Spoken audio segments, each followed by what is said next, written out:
Okay. Hi, everybody. I'm Kristen Hagan. I'm the Associate Director here at the Center for Global Engagement. We know it's a small group today, and we appreciate your being here. We know there are a lot of uncertainties for the summer, but we hope we'll be able to give you information that'll help you get started when you do get to Tallahassee and get going on the Tallahassee main campus. What we'd like to cover today, brief introductions. We'll tell you about programming we have, talk about living in Tallahassee, cybersecurity, because there are a lot of issues you want to be aware of, safety in the US, healthcare, which can be different than in your country, academic resources, F1 immigration advising, which was one of our primary roles, and then Q&A if you have questions. You can also put questions into the chat box and we'll try to answer as we go on. Since it's a small group, we'll try to be as informal as possible, which is a little hard when we're constrained with an actual prepared presentation. We're the Center for Global Engagement in this global and multicultural engagement building. There's a picture of it, a little map. This is going to be recorded. You can have access to it later, and students are amazingly able to find places on campus with their phones. This is the staff, International Student and Scholar Services, that we're the ones you'll see mostly when you're coming for immigration advising. You'll be meeting most of these people throughout this orientation as they present different sections. We have other CGE staff because there are a lot of people here on campus to support you through programming. If you do any kind of exchange program abroad, anyhow, we're all here to help you. And this is one where usually there's a roll call from students around the world. We definitely enroll students from more than 50 countries, probably more than 100. But it's a small group today and you're all from the FSU Panama campus. So no big roll call, but we welcome all of you. I'm going to pass it over to Laura Dean now, and thanks again and welcome.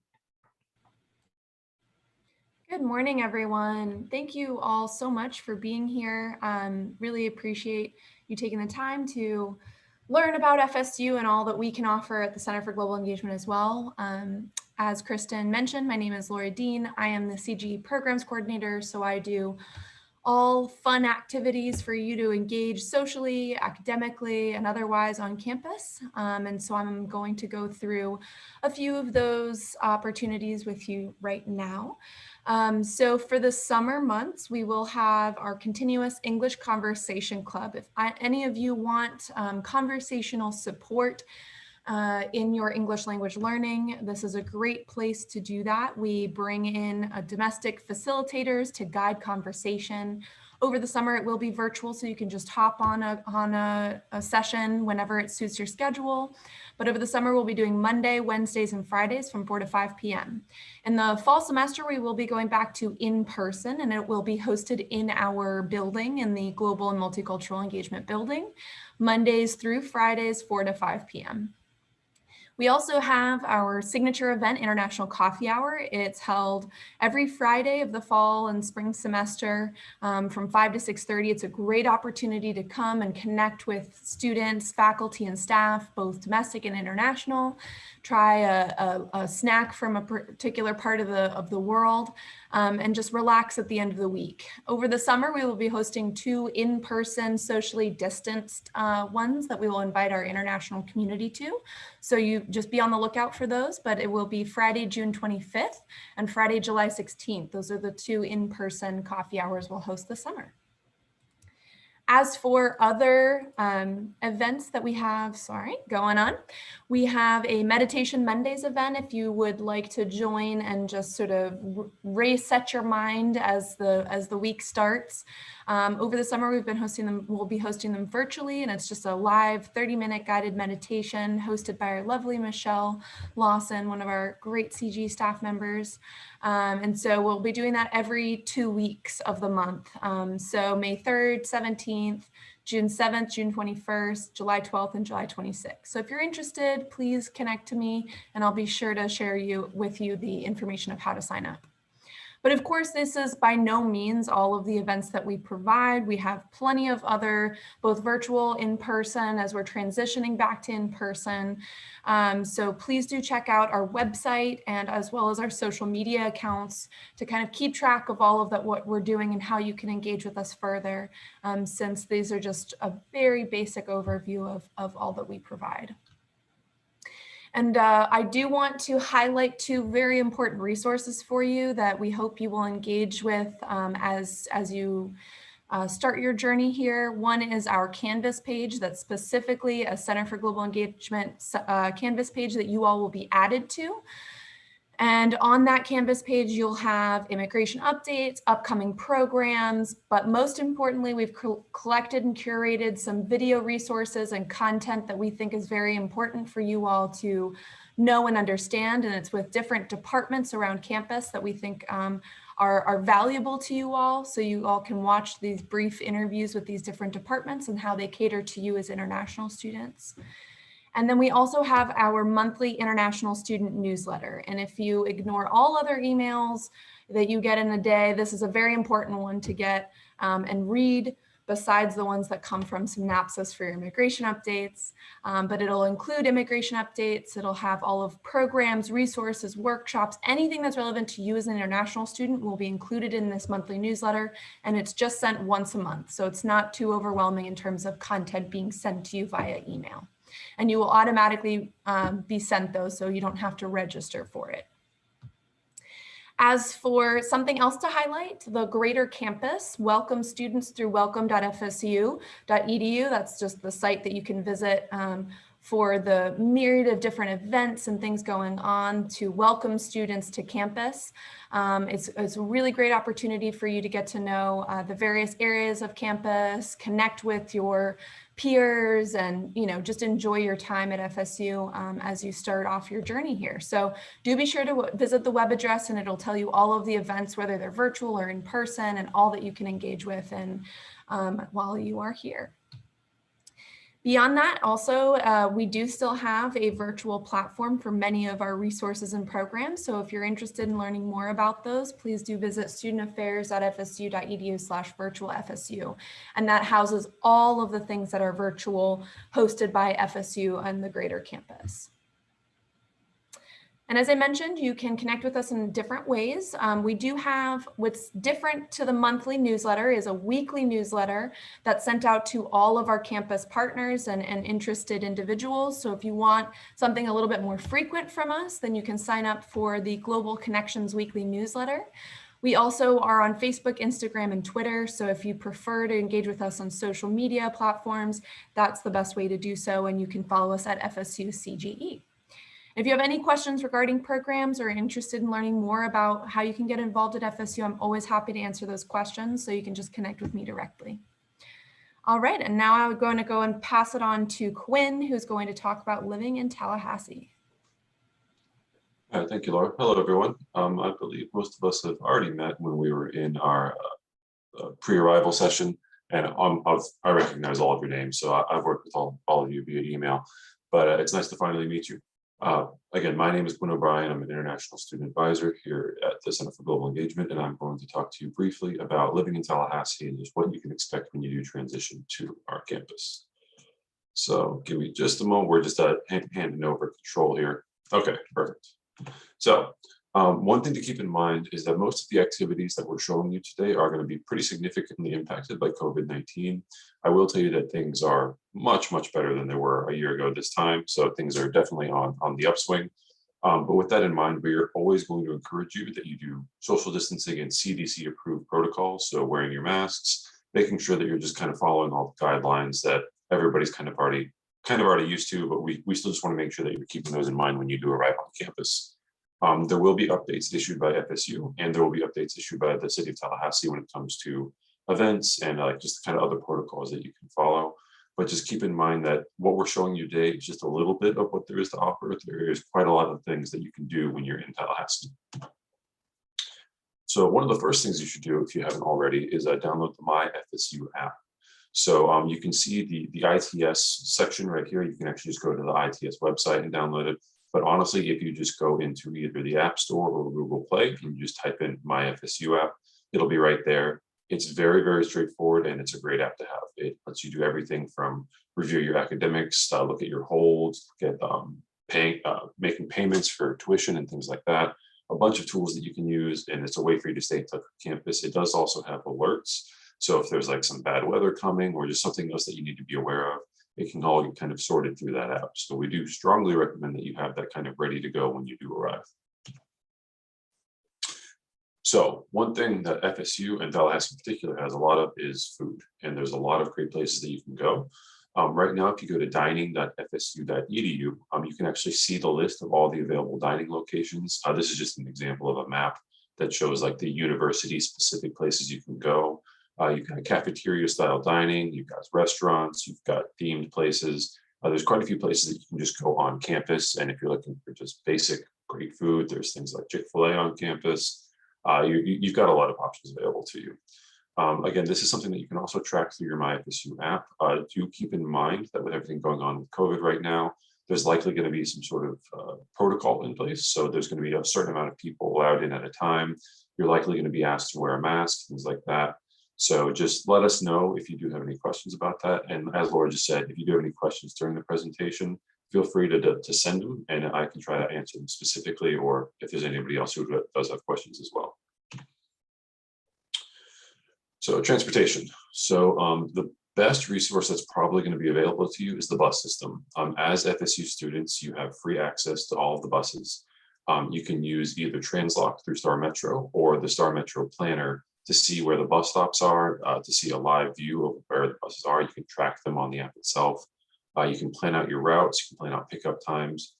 If you live pretty much anywhere in Tallahassee, if you live in any of the major apartment complexes, if you live near campus, if you live near the city proper, you're near a bus stop. So you're always going to have a way to get to campus. It really is a great resource to use. If you go to transportation.fsu.edu, it explains not only the FSU bus system, but the Tallahassee bus system. So again, strongly recommend that you take a look at that. It's just an easy way for you to figure out how you can get around Tallahassee. And again, it's a free resource to you as a student, so definitely take advantage of it. And if you do end up having a car, or if you're going to be using a bike, this is just some basic information that you should know. If you go to transportation.fsu.edu/parking, you can go ahead and get your virtual parking pass. You pay for this anyway through your tuition. So if you do have a car, you might as well pick it up, because there's one thing that is difficult on campus, it's getting a parking spot. The rule of thumb here is that, especially if you have an early class, you need to give yourself about an hour to get parking. So if your class is at noon, then you need to be in a parking lot around 11. And I know that sounds kind of crazy, but as a student for 6 years, both undergrad and graduate school, I can tell you that that is probably an optimistic view of how parking works at FSU. So you definitely want to learn how to find like the good spots to go to and find like a favorite parking spot. Because once I found my favorite parking spot, I was set for like 3 years, because I could always go to the same lot and I was good to go. So generally speaking, you need to look at these two signs right here. So the student parking are going to be any white spaces. So if you go on campus and you see parking spaces that have white lines on them, you are allowed to park there as a student. If you see any garnet or red parking spaces, those are faculty and staff. You cannot park there, usually between 7:30 and 4:30. Sometimes there are some lots that don't let you park there until after 5:30. So that just generally means that during like regular work and school hours, you can't park in the garnet spaces, but afterwards, like for example, if you wanted to go to the library and you needed somewhere to park, you could park there if you're just doing a late night study session. So just pay attention to the color of the parking spaces and pay attention to the signs, and you'll be fine. If you're living your best life and you have a motorcycle, there are very specific green spaces that you can park in. Those will be very clearly marked. So those will be fairly straightforward. Bike racks are everywhere. It's pretty straightforward. You should only put a bike there. So don't put anything other than a bike on a bike rack, or FSU PD will take it from you. If you do require disabled parking, that's something that you can do through the transportation on fsu.edu website. And you can always just reach out to them, even if it's a temporary injury, and they're very accommodating, so they can help you out with that. Okay, opening a bank account. So I know, I think based on the name recognition, I know at least 3 of you already have a USA bank account. But if you don't, that's one of the first things you should probably do once you've arrived. It's fairly straightforward. We included the big ones here. So the big three are Bank of America, Wells Fargo, and SunTrust. FSU does have a pseudo relationship with SunTrust. There's two of them on campus, I believe. It's easy to open up an account for any one of these, but you will want to kind of like look between the three of them and just kind of price shop, essentially compare. Ask about the fees. Make sure that you know what you're getting when you have ATM fees, if there's any monthly transfer fees. There's going to be costs from bringing in funds from outside of the United States. You will want to make sure that when you go to open your account, you take 2 forms of your ID and your immigration documents. So bring your passport, bring your I-20, and bring something to deposit. So bring some sort of currency with you so that you can deposit it. Make sure that you contact the bank ahead of time, because with everything going on with COVID, there are increased wait times. And in some situations, they actually won't allow you to just do a walk-in. I know that for Bank of America in particular, they do prefer if you call ahead and schedule it. So that's just kind of something to keep in mind. One thing to kind of remember is that you should not use your FSU implit. So the implit is something that is very specific to FSU. If you show up to a bank with that implit, they're going to have absolutely no idea what it means. So it's just better for everybody if you don't try to use that for anything other than FSU related things. Okay, so probably the best, in my opinion, best thing about Tallahassee is the crazy number of things that you can do outside. So even if it's just yourself, you can go through and explore Tallahassee. There's a ton of things that you can do through FSU. We have a lot of really, really awesome programs at FSU that just kind of lets you enjoy the natural area. There's outdoor pursuits, which is through Campus Rec. It's transportation gear and guidance through anything from floating down a river to going on a kayaking trip to they actually have ski trips up north. So you can do any number of things at Campus Rec. If you go to Tallahassee.com, it shows you all the hiking and biking trails of Tallahassee, which there are quite a few of. We also have some really great parks. If you want to get a bike and go outside, you can use the Recycle Bike program from the group Bike Ride. They've got a Facebook group, and if you just type in Recycle Bike, it'll take you directly to their website. And then we've got the Res, which is a property we'll talk about in just a minute, but it's kind of like a little mini vacation spot for our FSU students. That's a really, really cool area. So I'm just talking about the Alfred Greenway because it's probably my favorite park in Tallahassee. It's a combination of both a park and a hiking trail with a bunch of water in between. So you can go fishing, you can go swimming, you can go hiking. I wouldn't necessarily recommend the swimming part, but everything else, if you're in a boat, it's probably the best thing to do. It goes around Lake Lafayette. It's perfect for hiking, dog walking, just kind of generally hanging out. It's less crowded. I don't really know why, but not very many people know about it. So even though it's like one of the coolest parks in Tally, not many people go there. Most of the other people go to like Tom Brown. So because of that, you're not running into as many people, and it's really great if you're just looking to get out and relax a little bit and just get outside. It's a pretty easy route. The hike itself is very easy. It's less than 4 miles. It's something you can just get out there and walk around for an hour. But it's just one of the pretty places that you can go to in Tallahassee, and it's accessible to everyone. So one thing that you absolutely need to do if you're in Florida at any point is tubing. Tubing is one of the most quintessential American activities you can do. You go to the top of a river, you take a bunch of food and beverages with you, and then you float down for 4 hours. It's pretty amazing. It's very relaxing. For the Ichnetucknee in particular, it's great during summer because no matter what temperature it is outside, the water is always 72 degrees. So during winter, that's not very appealing. But when it's 95 degrees and very humid, 72-degree water is phenomenal. It's like the best thing you can do during summer. It's very, very relaxing. There's groups that are organized, but you can always go yourself. It's usually pretty cost efficient. All you really need to do is have somebody with a car that can drive you there. And then you can either buy your own tubes to route down or little kayaks, or you can just rent them and then return them. It's very, very fun. So definitely take a look at that. And it is a COVID-friendly activity. Like you're outside, and it's by the nature of what you're doing, you're going to be distanced from everyone. So it's very, very fun. I strongly recommend you give it a look. And then there's the FSU reservation. Everybody just calls it the Res. This is a massive outdoor lakefront property that is free for all of our FSU students. Pretty much any activity that you can think of is available and is free at the Res. You can go canoeing, kayaking, swimming. You can do volleyball, disc golf. There's a ropes course. There's an activity course. There's hiking. There's a little beachfront property, as you can see in that bottom picture there, where you can just go and lay out. This is a great place to go swimming. It's really one of the cooler places to go on campus. There are organized activities there all year round. You can just go to FSU Campus Recreation or Campus Rec and take a look, and you can see all of the options that are available to you. It should be open both this fall and the summer, but definitely double check the Campus Rec website just to see if there are any attendance guidelines, and to make sure that there might be a cap on the number of people that we allow in. So for pretty much any activity, you're going to want to kind of review it ahead of time just to make sure that you are allowed to go during certain times. All right, and FSU athletics. So FSU is classified as a Division I program. So what you just need to know is that during college sports, this means that each of our teams is competing at the highest possible level of collegiate competition. So within our division, which is Division I, we are in an Atlantic Coast Conference, which is one of the Power 5 conferences. So we're Division I within the ACC conference. Generally speaking, this means that we play against other teams in our own conference. But just as an example, one of our biggest rivals, the University of Florida, is outside of our conference, just to kind of give you a bit of perspective. All athletic events are free for students except for certain championship situations. So generally speaking, our sports are awesome, so there will be championship situations. So you will have a few situations where you are going to have to pay for tickets, but if you just want to go during a regular season game for baseball, football, basketball, women's volleyball, softball teams are amazing.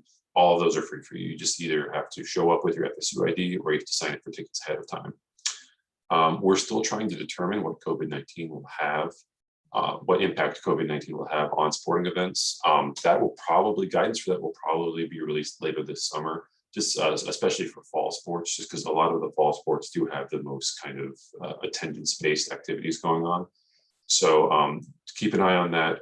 The FSU sports website, FSU athletics website, will have guidance on ticketing and whether or not there are going to be cap restrictions on the number of people that can attend. And this is just, again, some examples of our sports. Again, our baseball team is always amazing. Our FSU softball team is amazing. We've won multiple national championships over the past couple of years. Our soccer team is always top tier. Basketball team, in my opinion, was going to win the national championship last year.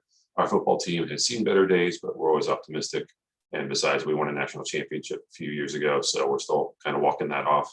So again, it's always one of those things where if you go to an FSU sporting event, you're going to have a good time. You're going to see the highest level of competition, and honestly, it's just fun. So, and groups on campus. So there are dozens of FSU club organizations. It's everything from concerts to comedy clubs, a cappella groups, ensemble bands, solo comedy acts. They run all year long. Tryouts are usually announced by individual groups. Facebook is a pretty good resource for that. And then you can actually go through the academic affairs student group section to kind of see more information. Tryouts are usually announced. So if it's something you're interested in doing, you're always welcome to try to see if you can join. You can form your own group. You can do whatever you want to do. But chances are, if there's something you enjoy doing, there's a group on campus that's already doing it that you can probably join and have some fun with.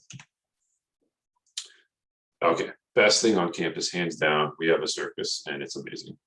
There are 2 colleges in the United States that put on like official circus performances completed by students. The other one is some college, I think, in Delaware, and theirs is not good compared to ours. Ours is amazing.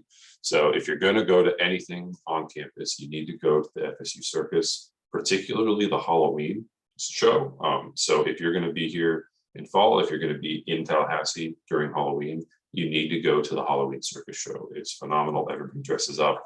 It's all Halloween themed. It's great music, amazing food. You can sit with a funnel cake and watch a bunch of zombies on a trapeze. Like, I really don't know how to sell it up to you more than that. So definitely check out circus.fsu.edu.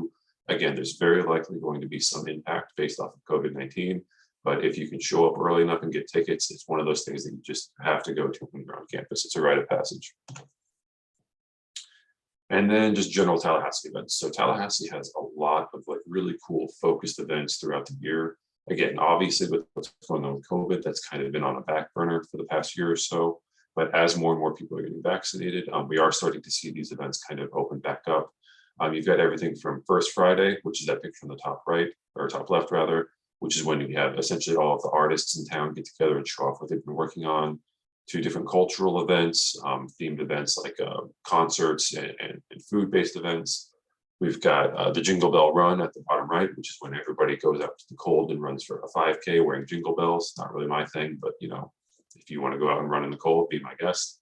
And there's just parades for everything. We actually really like throwing parades for some reason. but there's always something to do. So what you can do is you can go to visittallahassee.com and take a look, and you can see kind of all the things that are happening throughout the year. And because of what's going on, you can also go through virtual events. So if you go to visittallahassee.com/virtual, it's a whole bunch of activities that can be done from home. So it's everything from a virtual tour of the museum, there's movies, there's concerts, there's all kinds of things that you can do while you're still kind of waiting for things to reopen due to COVID. So definitely take a look.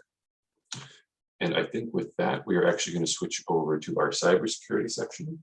So Kevin is going to go ahead and start that up. One thing to kind of keep in mind is that when this video was recorded, there were a few like momentary blips in his internet. So because of that, it's going to sound like the video is paused or stopped when it's actually not. So just we appreciate your patience, but we promise the video is going to keep playing. Just kind of keep in mind that there will be a few just momentary pauses.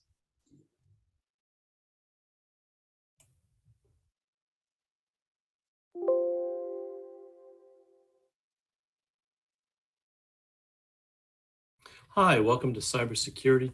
My name is Phil Kramer, and I'm the Information Security and Privacy Office Security Training Coordinator here at FSU. And today we're going to talk about some tips to keep you safe while you're here at FSU. First thing we're going to talk about is phishing. What is phishing and the definition of phishing? So what is phishing? Phishing emails, websites, phone calls, text messages are designed to steal sensitive information from you. And cyber criminals do this by installing malicious software on your computer, or they trick you through social engineering by giving out your personal information, or just outright gaining access to your computer and stealing your information. There are some different types of phishing attacks, and we're going to talk about them now. So voice phishing, using social engineering over the phone to gain access to personal and financial information. You could also do this through texting as well, or SMS message, which we call smishing. We call voice phishing vishing. What you want to watch out for are when they call you on the phone, they're trying to steal your credit card or other information for identity theft. And they may call you and tell you you've committed a crime unless, and they're asking you for, that's the hook, $7,000, $5,000. You will be deported from the US. You will lose your legal status in the US. Don't hang up the phone or you'll be in trouble. You owe taxes and need to pay now or else. You trust me, right? That's kind of their hook phrase. And then all you have to do is pay shipping. And that comes into play when there's a deal that seems too good to be true. Just remember it usually is, and they just want you to pay say you have to pay shipping, so you're giving out your credit card information to them, and you're definitely going to be paying more than shipping. The reason we tell you about these is that it has happened in the past where individuals have been called from the FBI, the police, INS, saying that their visa has expired and need to pay me a certain amount of money or you're going to get deported. And the individual was unaware that this was not legitimate, so they went ahead and paid the person, only to find out that it was a fraud. So just remember, these organizations will never call you on the phone asking you for that information. They will reach out to you a different way if they need something. So if somebody calls you saying they're from the FBI, just say thank you very much and politely or impolitely hang up. Social engineering, another type of phishing attack in which they use deception to manipulate you to give up your personal information that maybe end up being used for fraudulent purposes. So everything a cyber criminal needs to fool you into thinking that a message or that a personal interaction is legitimate. And then the message could be coming from someone you know. But a lot of times how they do this is just through scouring social media sites, because on Facebook, they can get your name, date of birth, location, workplace, hobbies, relationship status, favorite food, email address, if you don't lock this down on Facebook. So be careful what you share on your Instagram, Facebook feeds, because people can get information from you and build a profile of you and befriend you only for deceptive purposes in order for trying to trick you into giving up information that will benefit them financially. Different types of phishing attacks. Spear phishing is one of them, and it accounts for 91% of phishing attacks, and it's the most successful one on the internet today. And that's where they're sending a fraudulent email from a known or trusted sender in order to trick you into giving up confidential information. So it may be saying it's the FSU financial aid office, and they're trying to get you to update your credit card information with them. So you think it's legitimate based on who it's coming from, and you upload your new credit card information only to find out that it's a fake website you're uploading to. These folks, once again, they won't call you on the phone. They're going to reach out to you other ways if you need to update your information. Once again, the attacker also gathers that personal information through social engineering to increase the probability of success. So they increase the familiarity with you, thinking that it's going to be legitimate.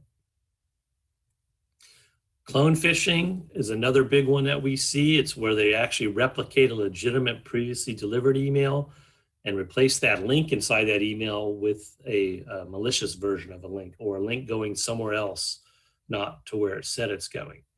So you'll see an important announcement from FSU about something, and the email address looks like it's going to www.fsu.edu,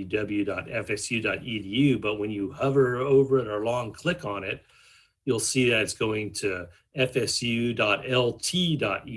which is not an FSU website.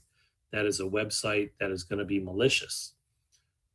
They send it to the same recipient address as the original message, and it's sent through an email address spoofed to appear as it's coming from the original sender. So everything looks great. It looks like a legitimate email until you hover over that link and find out it's going to not an FSU site. So just be very, very careful with this. And this is what we call link manipulation, which is the strategy in which they spoof that link. That looks like it's legitimate. So it looks like it's going to fsu.edu, but there's a subdomain in there, fsu.lt.edu. And that's where it's going to go. It's going to go to the fsu.lt site. And it may look legitimate when you click on it, and it's asking you to update your user ID and password or update your financial aid information. And then now they have you. So look for misspelled URLs or these subdomains. The way you can do this is by hovering over or long tapping on that link to see where the website's going to. And then also your email client or web browser will show the preview of the link in the bottom left of the screen, so you can also look that way. But anytime you see a subdomain, or sometimes it's just a total different website, it may say fsu.edu, but when you hover over it, it's going to webmail.ru. So you just need to be careful when you look at these emails. How do you protect yourself? Just remember, the main thing is FSU will never ask you for your password over email. FSU is not going to call you on the phone asking you for your password. FBI, INS, Social Security Administration, for any information over the phone. So just remember that. If you receive a call like this, like I said, hang up. Also, here are some tips. Delete emails asking for passwords. Never do.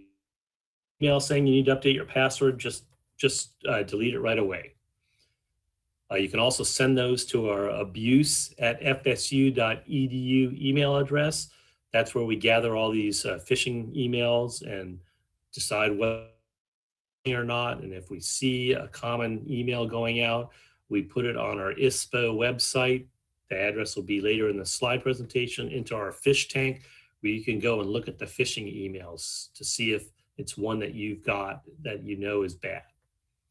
Don't send your passwords, bank account informations, or other private information in email or through a link in an email. Always be cautious opening attachments.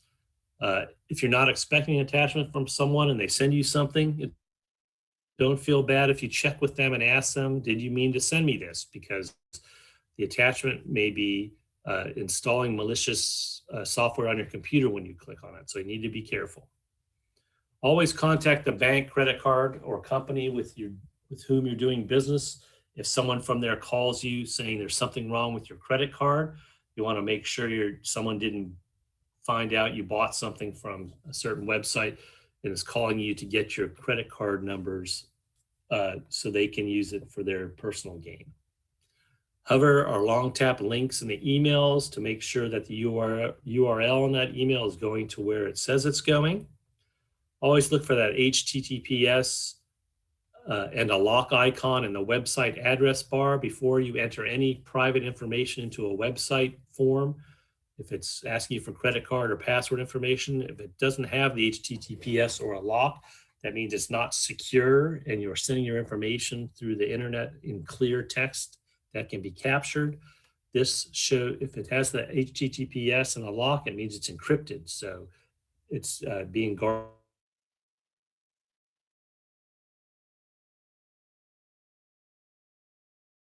Some are very, very bad. So you just need to read them carefully, take your time. Don't act on impulse. Here are some additional resources we have available for you. There's our ISPO website at the top where you can get information security and privacy information. Also, our fish tank is there. You can check to see if the email you received is in the fish tank. Another good one is the consumer.ftc.gov with all the phone scams. They update that regularly, talking about people calling about COVID virus relief, for example, and it's a scam. They try to get you, give me your credit card so I can send you the money. And all of a sudden you give them your credit card, but they're not sending you money, they're taking your money. FBI.gov is a scams -safety/fraud, great site. Find out what fraud attempts are out there as well. ITS also has resources that are available to the international students. We have Office 365 that you can download for free. There's LinkedIn Learning, great resource where you can not only learn computer courses, but there's other things, project management, program management, etc. Student computing support is discounted and has on-campus software support for your personal computer. We have FSU Secure Wi-Fi all over, free Wi-Fi service. We have the service desk that's available for you at help.fsu.edu. And you can get more info on the ITS resources at the its.fsu.edu/students website. We also have a Twitter at Florida State ITS where we send out information that's going on and tips and tricks to keep you safe as well. Here's my contact information. Please feel free to contact me at any time if you have any questions. Also, if you need to get a hold of me, you can also work through Kevin Galatera there at the Center for Global Engagement, and he can put you in touch with me. Thank you for your time and welcome to FSU.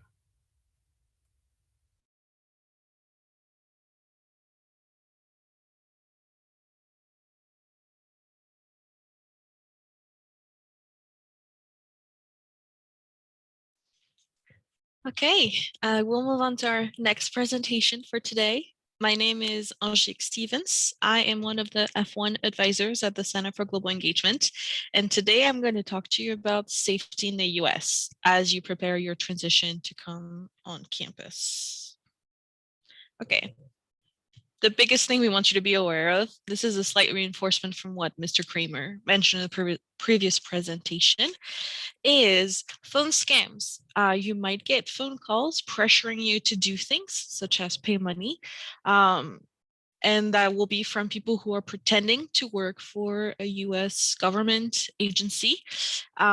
If anybody is pressuring you to do something on the phone and you can't hang up or you'll get in trouble, that's a good indicator for you to think this is probably a scam.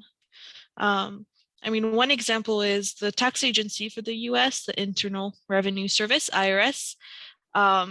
Even if they do send you a letter, there's always going to be, and you have 30 days or you have 60 days to let us know if we're wrong. All US government agencies are never going to pressure you to do something right now, right there. So we would say just hang up. If that happens, even if they say they're going, sometimes they'll say, I'm going to call the police, they're coming to your house, just hang up. Nothing is going to happen. You can contact us if you have a doubt, if you get an email and you're unsure, like, well, it could be a scam, could not be. You can try to contact us. You can contact the FSU PD. but don't, if they're asking for money, for instance, or gift cards, do not send those. Do not provide any personal information such as banking information. Do not provide your social security number if you have one. Those are all pieces of information that not well-intentioned people can do damage with. We don't want you to fall victim to a scam, so we emphasize this during orientation. So FSUPD, the FSU Police Department is actually located kind of right across from our building. Interestingly enough, they have great resources that you can view online on their website. There. And I would invite you to do that before you arrive on campus. While you are here, if you need to call them, you can dial 850-644-1234 from your US phone. We also have blue totem or blue booths on campus that you can press a button on, and that will call the FSU PD department and give them your location as well. Let's see. Another precaution you may want to take before you come to campus, you can download the FSU Guardian app if you have a condition that might make you unconscious. One example we give is diabetic shock. When you input your information in FSU Guardian, police dispatchers will be able to see your name, your contact info. They'll have information that you would not be able to give them when they arrive. So that's a good thing for you to have if you feel you fit in one of these conditions. We live in a part of the US that is subject to hurricanes. Lucky for us, we usually get a few days notice before they come, but preparing actually would start just as you've arrived. We're going to enter hurricane season in about a month, in a couple weeks. So we would recommend a couple things to prepare for hurricanes. And, you know, you would check on them kind of every year. Downloading the Seminole Safe app and Leon County Citizen Connect app. You can download the Red Cross Emergency app. One thing really cool about that app is you can access it even offline. You can access the resources offline. And you should make an emergency preparedness kit. So I have one of those giant plastic tubs in my house where I keep all these resources. I keep about 3 days worth of resources so that if emergency services can't get to me for 3 days at least, and I can stay, if I can stay in my house, I have these resources. If I have to go somewhere else, I can also take them with me. 3 days is a good plan. For instance, you should have cash because you may not be able to access an ATM. You should have water because maybe you won't be able to draw water from your sink. You should have non-perishable foods that don't require cooking because if you have an electric stove and there's no electricity, you might not be able to cook. So this is a non-exhaustive list of items we advise you have in your preparedness kit. Okay, moving on to on-campus and off-campus conduct. You all had to agree to the Student Conduct Code, and that is because FSU wants to make sure that all of the members of our community are treated well, or treated fairly. I would advise that you look at the web pages that we linked. No more, report.fsu.edu. You can use report.fsu.edu to report any kinds of incidents where you felt that you weren't respected as the full-fledged member of FSU's community as you should have been. And then the report will be directed to the right resource on campus. One thing to know is FSU does not practice victim blaming. So what that means is you do not get in trouble for making a good faith report. You can be directed towards confidential help. This is a good time to mention that your F1 advisor, your CGA F1 advisor, so that would be me or Mr. Jarrett Terone, or Ms. Betty Jensen. We are not confidential help. If we do hear, if you share with us information that is related to the student conduct code, someone acting not well towards you or the other way around, we are going to use report.fsu.edu to report it, just so that the office in charge has also our perspective of your account. If you would like to get confidential help, we have listed a few resources on this slide. And the University Counseling Center would offer sessions for free, for instance, counseling sessions for free if you're an FSU student and have the FSU health insurance. This is never an easy, light topic, obviously, but it's an important one. We want you to know that these resources are available. Again, no victim blaming, so please don't hesitate to make a report and take advantage of these. Student conduct, you can actually read about all types of incidents that can be reported on report.fsu.edu. This is a screenshot of that webpage. I'll give you a second to just scan those red boxes.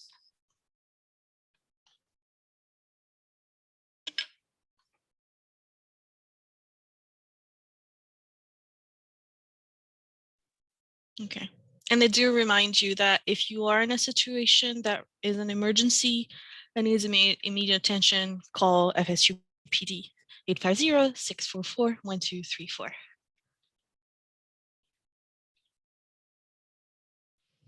Okay, so you might be coming this summer, you might be coming this fall.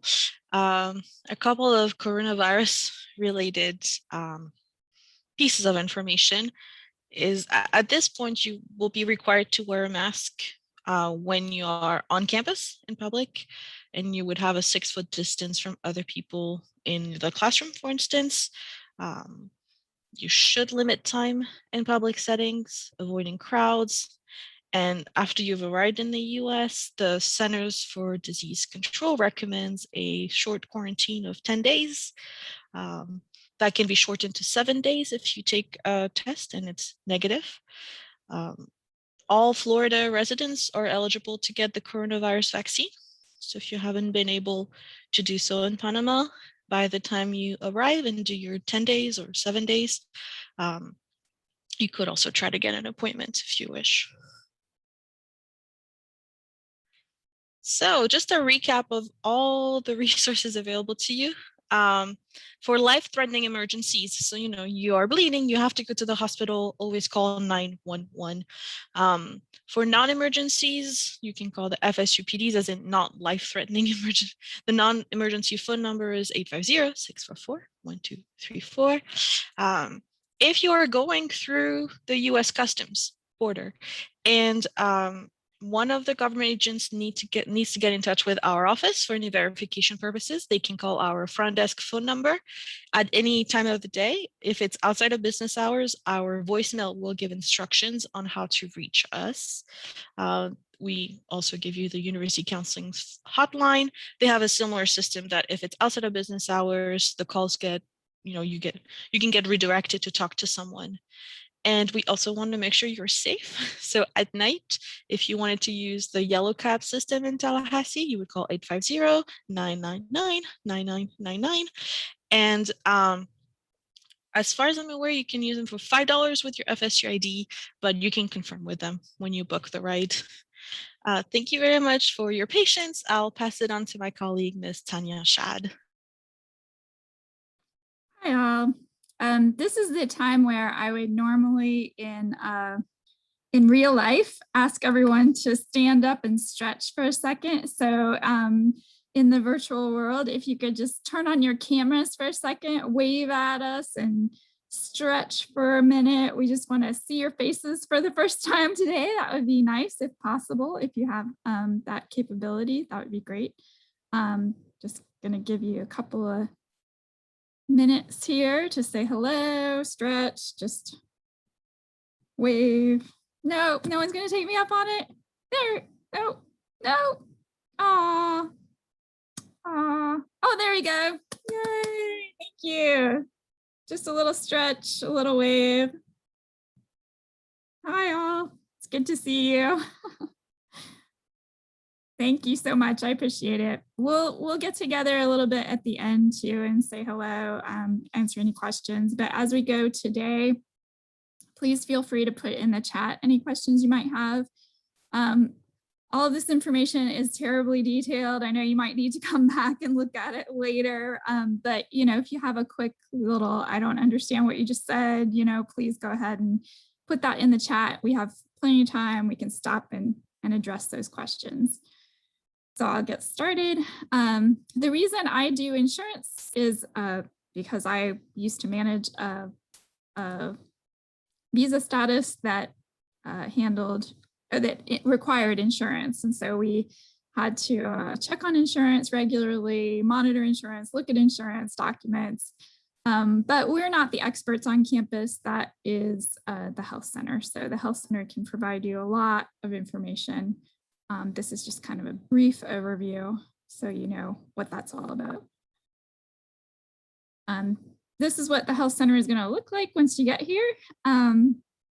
It's about 2 doors down from us, really close to our office. A beautiful, pretty new building. I think it's been there about 3 or 4 years. Has lots and lots of resources available to you. Like Angelique said, if you have a dire emergency, you've fallen and you can't get up, you're bleeding profusely, et cetera, 911, but the health center is going to be your first stop for anything else. So any other sort of medical issue, any sort of like, I'm just not feeling well, that's probably about 80% of what they get is, I don't know why, but I'm not feeling well. So health center is the one place that you go first before you do anything else in a non-emergency situation. It's always going to be your cheapest option regardless of what insurance you have. So that's where you want to go first. They can then direct you to other resources as needed. So let's say you have a specific problem, your doctor in Panama has said, when you get to Tallahassee, you need to see an ear, nose, and throat person. And the health center can then direct you to someone in Tallahassee who can give you that sort of attention. Or you could go directly to that kind of doctor. It might just be a little bit easier to negotiate if you're getting that advice from the health center first. There are a variety of resources to keep you healthy. So they have a nutritionist on duty. If you're only eating pizza once you get here, you might want to talk to the nutritionist about healthy eating habits in Tallahassee. There's a fitness and movement clinic, so they can provide you a variety of resources to kind of see where you are right now, like very, very expensive machinery that will kind of assess your general health situation and kind of guide you on how to exercise better, what to do for your particular circumstance. So it's a really interesting resource available to you for free, or prepaid, I should say. You prepay for that with your student fees, so take advantage. They also have an insurance compliance office on the bottom floor that also deals with your immunization compliance. So on the very basement floor of that building, that's where you could go with those types of questions. While we're in COVID times, you can, of course, email them and they will get back to you pretty quickly in most cases. And again, during COVID times, telehealth is the way that the health center would prefer to go in most cases. So they would prefer that you go to a doctor online, schedule an appointment for a telehealth meeting if you're in Florida. And then that doctor can kind of advise you from there and, get you to the right resources if you need to see someone in person. But for the most part, we're still trying to limit the in-person visits. Emergencies, like Angelique said, 911. What is an emergency? I've fallen down and I don't know why. I've passed out and I don't know why. heart's pounding and I can't breathe, that's definitely an emergency. Go to dial 911. Bleeding profusely, dial 911. But if it's somewhere in between, let's say I'm probably not going to die, but I think it's pretty urgent. I think I should probably see someone today or tomorrow. Try to schedule that telehealth meeting between 8 and 4 p.m. Monday through Friday with the health center, or go to an urgent care facility. So your insurance is going to have a resource for urgent care. That's, I can see a doctor today. They can give me some advice on whether this is something I need to go to the emergency room for, or if I need to, wait a couple of weeks and see a specialist, something like that. So that urgent care is kind of the in-between. And it's good in a variety of circumstances. I've had colleagues whose son has, fallen down, broken a limb, and things are poking out. They would go to urgent care, and urgent care says, no, that's the emergency room. That is an emergency. You must go to the emergency room right now. So that's the value of urgent care as well. I strongly suggest TMH urgent care, Tallahassee Memorial Hospital urgent care, if possible, because it's right across the driveway from the emergency room. So if you're in a situation where you really should be in the emergency room, they just transport you across the driveway quickly. So that's a great resource that you should take advantage of if your insurance covers it. So double check with your insurance, and we'll get to that in a second. Routine care during the pandemic, we've learned lots of things. Many doctors are not taking new patients in Tallahassee, so that was news to me. One of my students brought that up. So again, telehealth through the health center is your first resource. And then from there, you should be able to find resources that you need. I don't think any of you are bringing small children, so you shouldn't have an issue finding a doctor for your children. I don't think any of you are bringing spouses, so you probably shouldn't have to worry about finding care for your spouses. So start with the health center and go from there. Bond Community Health Center is another option for low cost healthcare. If you did happen to have a spouse, I'm not saying, I had a student who was 19 with a spouse. So those are things that you can look into in the future if that comes up.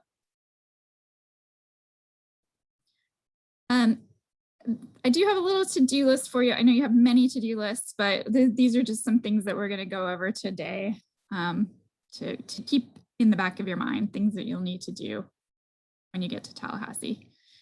So have you gotten all your immunizations? This is something that's required by the university. So basically what's absolutely required are 2 MMR shots that were given after your first birthday and at least 28 days apart. So those are the only things that are absolutely required. If you're like me and you got your first MMR at 11 and a half months, 2 weeks before your 1-year birthday, you're gonna need 1 more MMR, unfortunately. So those are those little things that may not be completely obvious. Sometimes students submit their immunization form without a signature, a doctor's signature. So that may be something that comes up. If you've done your immunization form, you've submitted it, and for some reason you're still not cleared for immunizations, contact healthcompliance.fsu.edu or at fsu.edu, sorry. And they can look into that for you and tell you what is missing. Sometimes it'll be on your registration hold too. It'll say you don't have the second MMR or didn't receive the form or whatever the case may be. So it might give you a little clue as to what the problem is, but Health Compliance can verify that for you and tell you what else needs to happen. We understand too, especially in Panama, that it's hard to get out and get to a doctor's office and get the documentation that you need. So again, if you're having trouble getting that documentation, you just can't right now, contact Health Compliance and they will help you through getting that hold removed temporarily.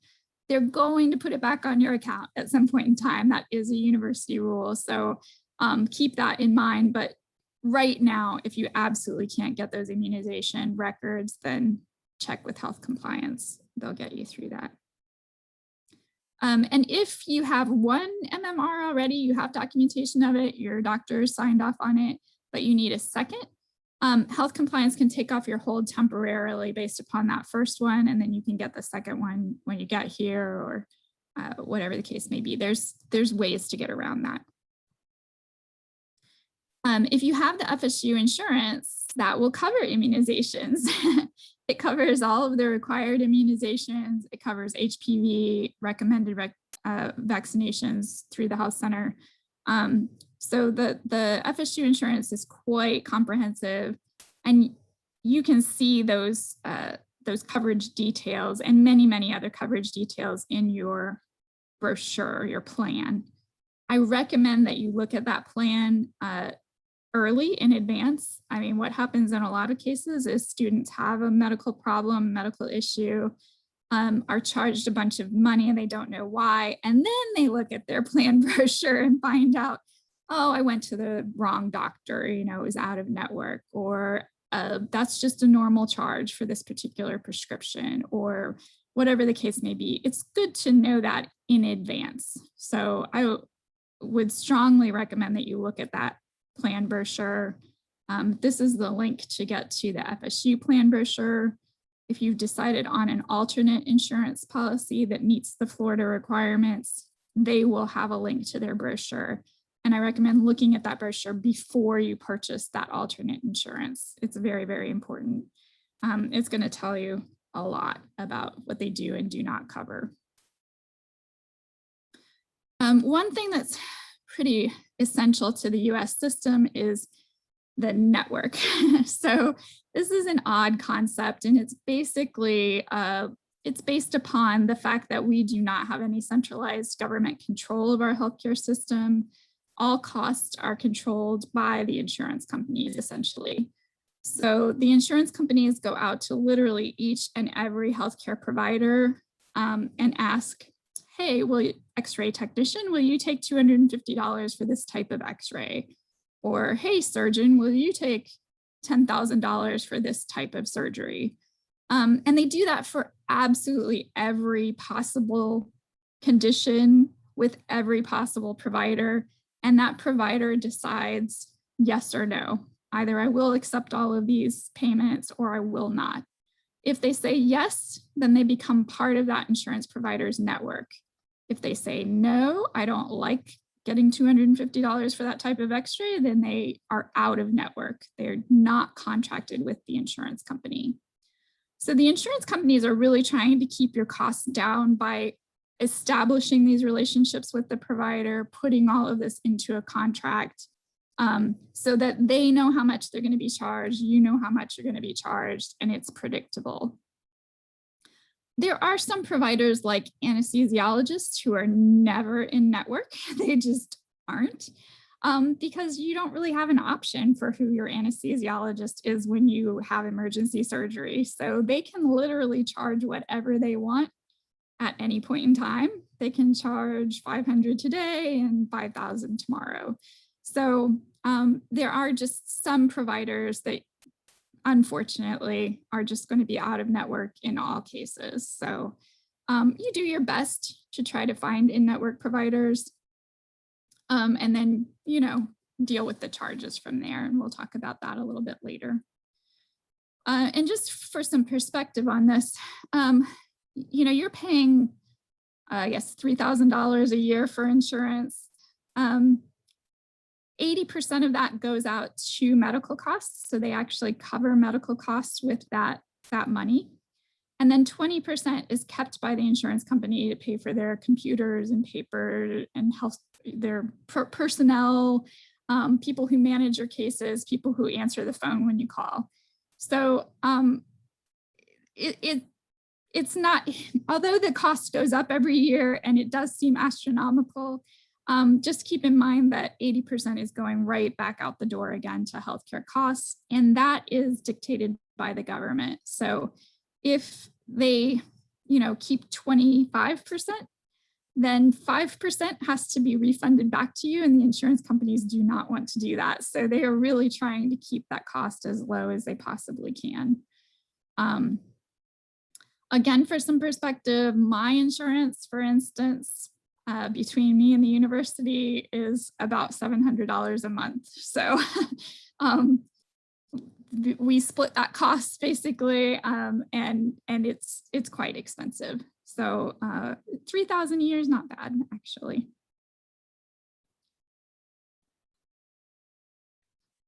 So some more terminology that you'll run into with the brochure is this premium. That's that first amount you pay. That's to be part of the insured group. So again, this is just like the first amount that you're going to pay to be part of an insured group of students. And hopefully that insured group of students stays very healthy and doesn't get COVID and end up in the hospital for months at a time.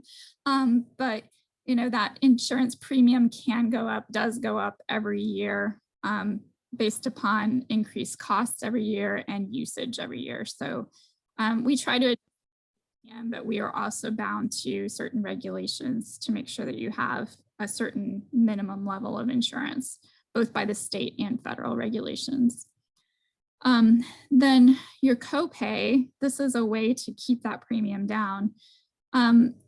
We love copays. Copays are great because they're very, very predictable. So if you go to an x-ray technician and you get something done, it's maybe $40 or $50. And that's it. That's all you pay. The insurance company pays the rest.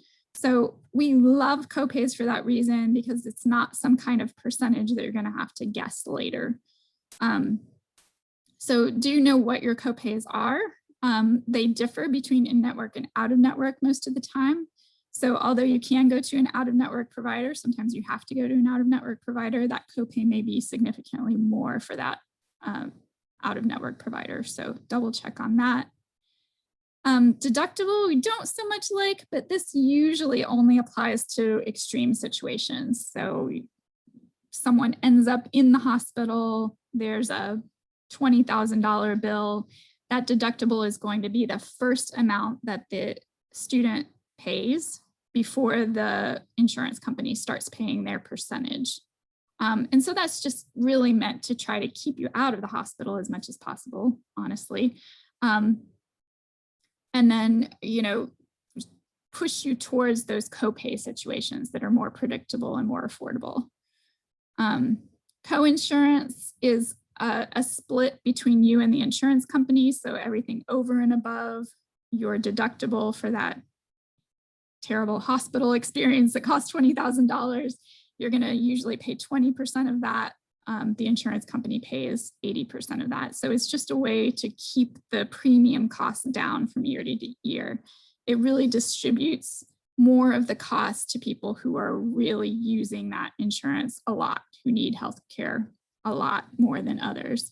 So for those who, see a doctor once a year and maybe just have a couple of minor incidents here and there, you're going to pay the $3,000, maybe a copay here and there.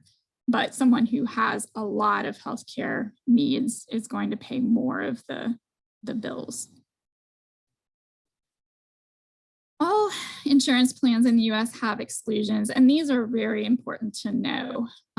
It does come as a shock to most students when they get here that glasses and contacts are not included in healthcare costs. The insurance companies do not consider them a healthcare cost. They kind of consider them like an extra convenience being able to see. So I object to that, being someone who is tied to these things, but that's just the reality for the US. Most people who need eye care coverage are going to go out to a private provider. Those private providers will usually charge you exactly what you're going to pay in the long run, but you're paying it, a little bit by months instead. So just something to keep in mind. Same with dental work. Unless you're in an accident that damages your teeth or damages your eyes, those costs are not covered by your health insurance. So if you have a sore tooth or you have a cavity, something like that, or you just get routine dental care, that's not going to be covered by your insurance. You're going to have to pay for that out of pocket. I did notice a question, so I'm going to go ahead and stop real quick. While we talk about insurance, what's the process to validate my insurance and waive FSU health insurance? Okay, I'll show you that in just a few minutes. Yeah, this is something that also comes up. So particularly with Panama, sometimes when you haven't quite transitioned to the FSU main campus, Tallahassee main campus, the insurance waiver purchase function doesn't work quite like it should. So if you are running into that, can't find the student ID when you try to waive or purchase your insurance, write to that health compliance at fsu.edu and let them know, like, I'm trying to go through this process so I can register for classes, but my ID can't be found. And try to give them your MPLID. That's going to be in your student account. I don't know that it's always obvious where you can find that, but if you can find your MPLID in your student account, that's what they're looking for, but they could also look you up by name. So I'll get back to that in just a few minutes.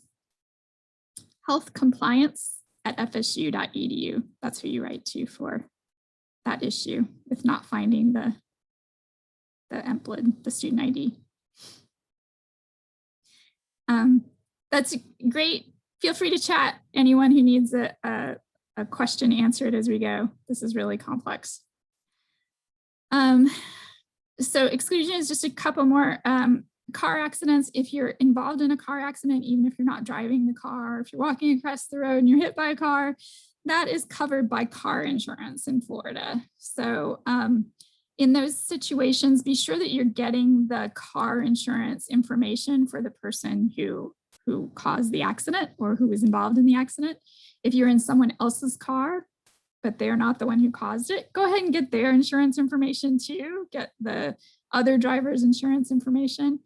Just take a picture on your phone, keep it with you. And then, if something came up in the future or, if you got home and you started being achy and sore, you can contact that car insurance and get your medical costs covered by that.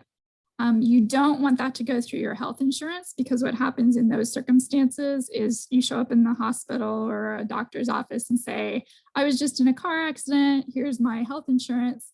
They go ahead and bill your health insurance, but the health insurance won't pay for it. So that's why it's really important to go ahead and get that car insurance information and talk to the car insurance companies in advance before you get that health care. And work injuries, if you're working on campus, if you get a job with Seminole Dining, if you are injured at work, there are provisions for the employer to pay for those injuries. So just keep that in mind. Again, too, those types of injuries would not be covered by your health insurance, would be rejected by your health insurance. So it is important to go through whatever process your employer has for reporting those injuries as quickly as possible and getting them covered. And they should have that posted, if you are injured, here's the number to call. So if you've decided to not get the FSU insurance, get some other type of insurance that meets the state regulations, keep in mind that those insurance policies, although compliant with the state regulations, are not the same as the FSU insurance. So many of them will cut costs by saying they will not cover any pre-existing conditions. Most of them will not cover pre-existing conditions. So if you did have a seizure disorder, diabetes, like we talked about earlier, or had an injury before you left Panama that needs follow-up here in the US, those are not going to be covered by one of those low-cost insurance plans. It will be covered by the FSU insurance. So that's an important consideration if you're thinking about insurance still. Keep in mind that, if you decided to go with a cheap insurance policy for summer and it just didn't work out for you, or you realized, oops, I made a mistake, you can change to the FSU insurance for fall and spring and beyond. So you're not stuck with your low cost insurance if you decide it's not for you. hospital visits for non-emergencies. So, I mean, although the FSU insurance does charge for hospital visits that are not of an emergency nature, low-cost insurance plans won't cover them at all. So if you went to the hospital thinking, oh, I just don't feel well, those low-cost plans will just say, sorry, we don't cover that. And then you could have quite a large bill. Injuries from any sports. So you don't have to be an FSU baseball player. If you are playing in the backyard, playing soccer with your friends in your backyard or on the intramural fields, and you have an injury related to that needs to be seen by a doctor, most of these low-cost insurance plans will not cover those injuries. So keep that in mind too. If you are an active person, that may be something you want to think about. Injuries or illnesses while consuming alcohol. So this can mean I tripped and fell an hour after I had a glass of wine and broke my ankle. An ambulance will ask you, have you had any alcohol? Because they want to give you some pain medication that they will not give you if you've had alcohol. So if that comes up and it's seen in your medical record, that then goes to the insurance company of these low cost plans, not the FSU plan, but the low cost plans will say it's excluded. They won't pay for it because it was related to alcohol in some way, even though it wasn't caused by the alcohol. This is just something that comes up. And I know Quinn mentioned earlier, getting a scooter or motorcycle being your best life, unless you get in an accident. And we have had some pretty serious scooter accidents that are resulted in very costly medical bills. And a lot of these low cost plans will not cover motorcycle or scooter accidents at all. So again, keep that in mind, look at those brochures, look at what the exclusions are, and look to see if any of those are going to apply to you. If you're going to sit in your apartment all summer long and not go anywhere or do anything, which is quite possible with COVID, maybe that low cost insurance plan is fine for the summer, and then you might want to consider something else for the fall.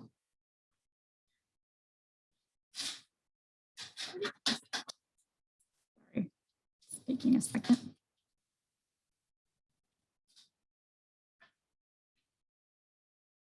There we go. We did have a student who came to one of these sessions and she had a black and blue face, and I thought, oof, I wonder what, of course, don't bring that up in a presentation.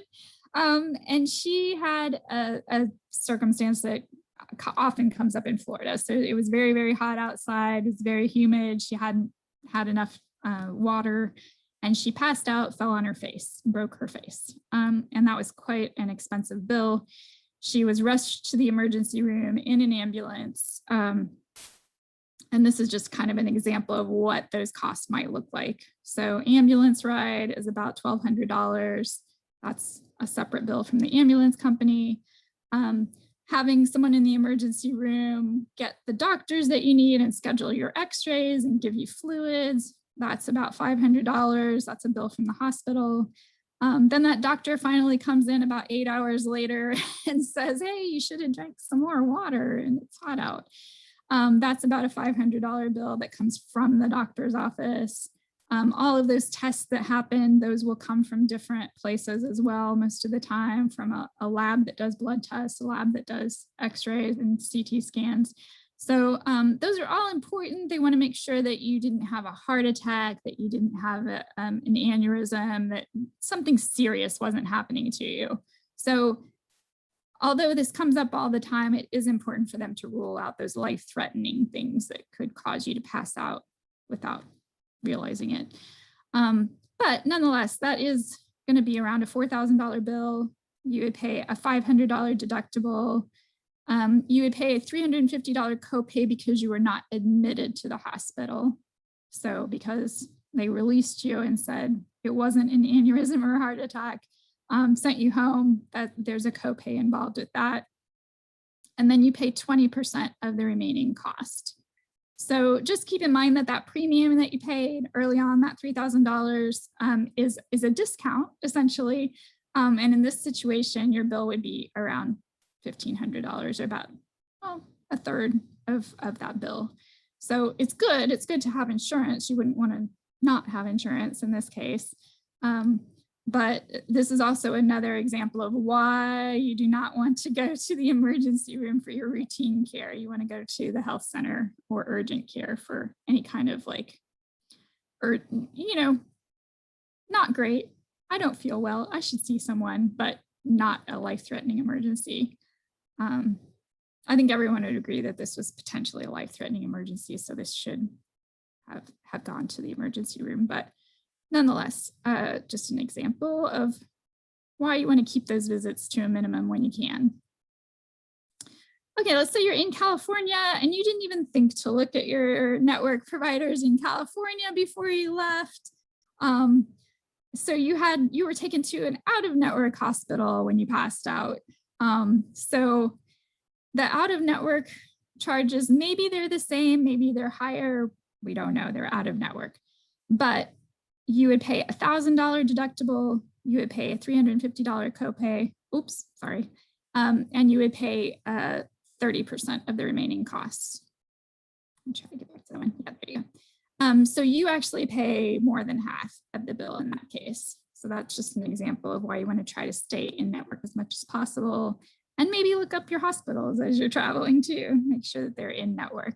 And you can find that network for FSU through that site that I gave you earlier, or if you choose another insurance plan, they will have a link to the networks as well.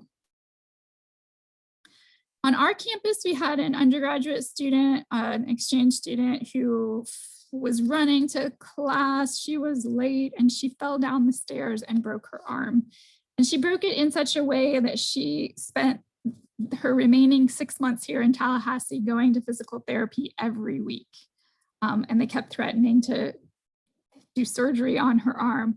So she had a $20,000 plus bill for medical costs that was almost entirely covered by the insurance. So she had gotten the FSU insurance. She was very happy that she had, and that bill was primarily covered by the insurance. So she paid some co-pays for that physical therapy, and that was about it. We had another undergraduate student who came from another college, transferred in from another college, and he showed me a bill. He had shown up in the emergency room with some stomach pain, you know, something you might have gone to urgent care with, but he had severe pain. He ended up needing emergency surgery. So after the surgery, recovery, time in the hospital, his bill was in excess of $45,000. So again, this is why you want to have insurance. You don't want to avoid insurance. This is why it's required before you enroll for classes, because it is very important in the US. Again, FSG plan, this is the link where you find your network. Some other common networks may not be yours. You need to check with your insurance, but some common networks are My First Health and MultiPlan. And it is, again, a good idea to just double check what are the hospitals that I might need to go to that are in network for me. And what are the urgent care facilities in case, you know, I need to get treated at 10 o'clock at night. Have your insurance card with you. Print a paper copy of your insurance card and have it with you. This is very important in an emergency situation because if you end up in the hospital and you're screaming and yelling and you can't communicate anything and you can't, you know, goodbye as you would normally, folks in the hospital will actually go through your things a little bit and try to find that insurance card for you, you know, or have a friend or someone go through your things and try to find that insurance card for you. And then those bills will go to the insurance company first. And that's what you want to have happen. If it's on your phone and you have an emergency, you know, people probably aren't going to stick your thumb on your phone to open it up, rifle through your things, try to find where your insurance card is. So just have that printout of that insurance card with you at all times. Every time you go out of the house, have that insurance card with you. You also want to have your photo ID with you if you have a doctor's appointment, if you do end up in the hospital. They want to make sure that I'm not using your insurance, so they want to be sure that the name on the insurance card matches up with the ID of the person that they're treating. So it is important to bring your photo ID with you when you have medical appointments or even medical emergencies. And maybe just save a little bit for healthcare costs. If you're going to need to have some prescriptions covered or some co-pays here and there, maybe just set aside a little bit each month to pay for those potential issues. And then you'll have it, if nothing ever happens through your entire program, you'll have a nice little fund for a vacation. So it's a good idea. Like I said, having that insurance card with you will prevent those bills from going to you. If those bills do go to you, though, there is a certain claims period that you need to meet in order for them to be covered by the insurance. So again, look at your brochure, see what that claims period is, and make sure you're getting the bills sent to you, and then you are sending them off within that claims period. Otherwise, the insurance company will deny those claims. So hopefully you have your insurance card with you, everything goes to the insurance. You don't have to deal with any of that on your own, but if you do, be sure you meet those deadlines. It's not always easy to do. Check all of your receipts, check everything that you received in terms of payments for those healthcare costs. Oftentimes the bills are wrong.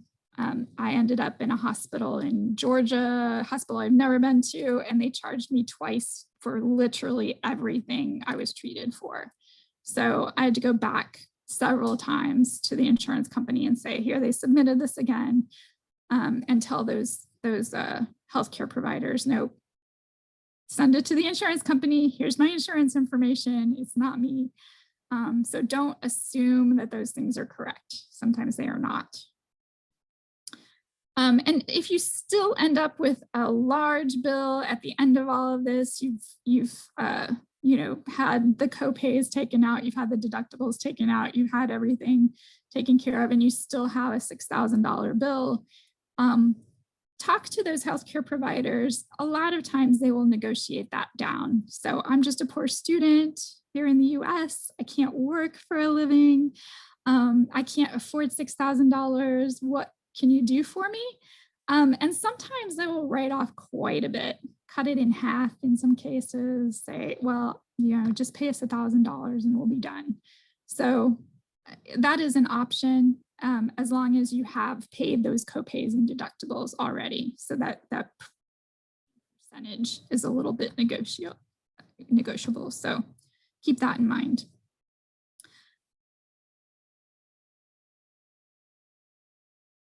And then here's the important part that you wanted to get to. I'm not sure if our athlete is in this session, but athletes are handled in a different way.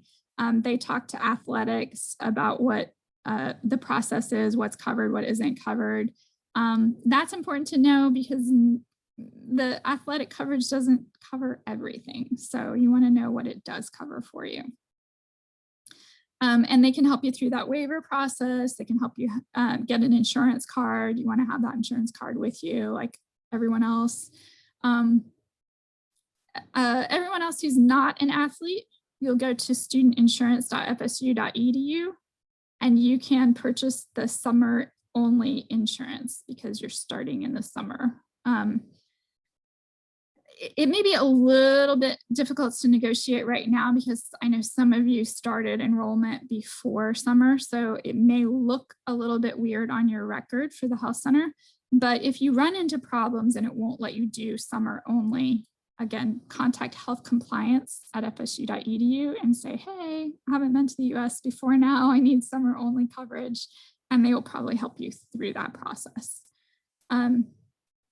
That's also where you can do the waiver if you've purchased some other type of insurance that meets the state regulations. So there are two different methods to get that hold removed from your account. This question comes up. I don't think it's going to affect most of you, but if you were in the US somewhere, before your semester started or during the semester. The state regulations are tied to your enrollment at FSU, not where you're physically located. So any student who's enrolled at FSU has to have insurance, and the health center can help you negotiate that.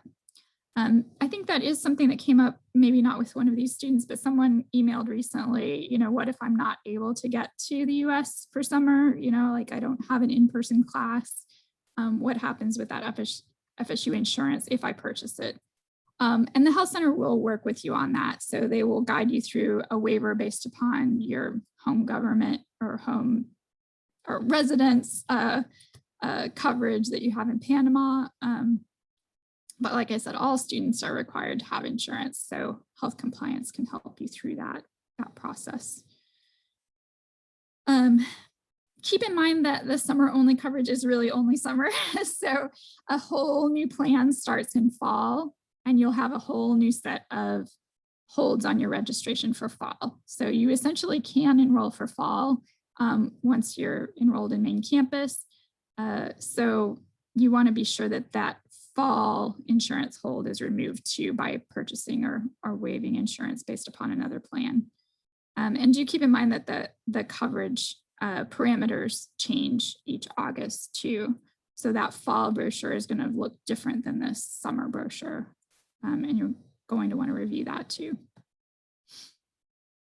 I don't think anyone has dependents. I'm going to skip dependents unless someone raises their hand right this second.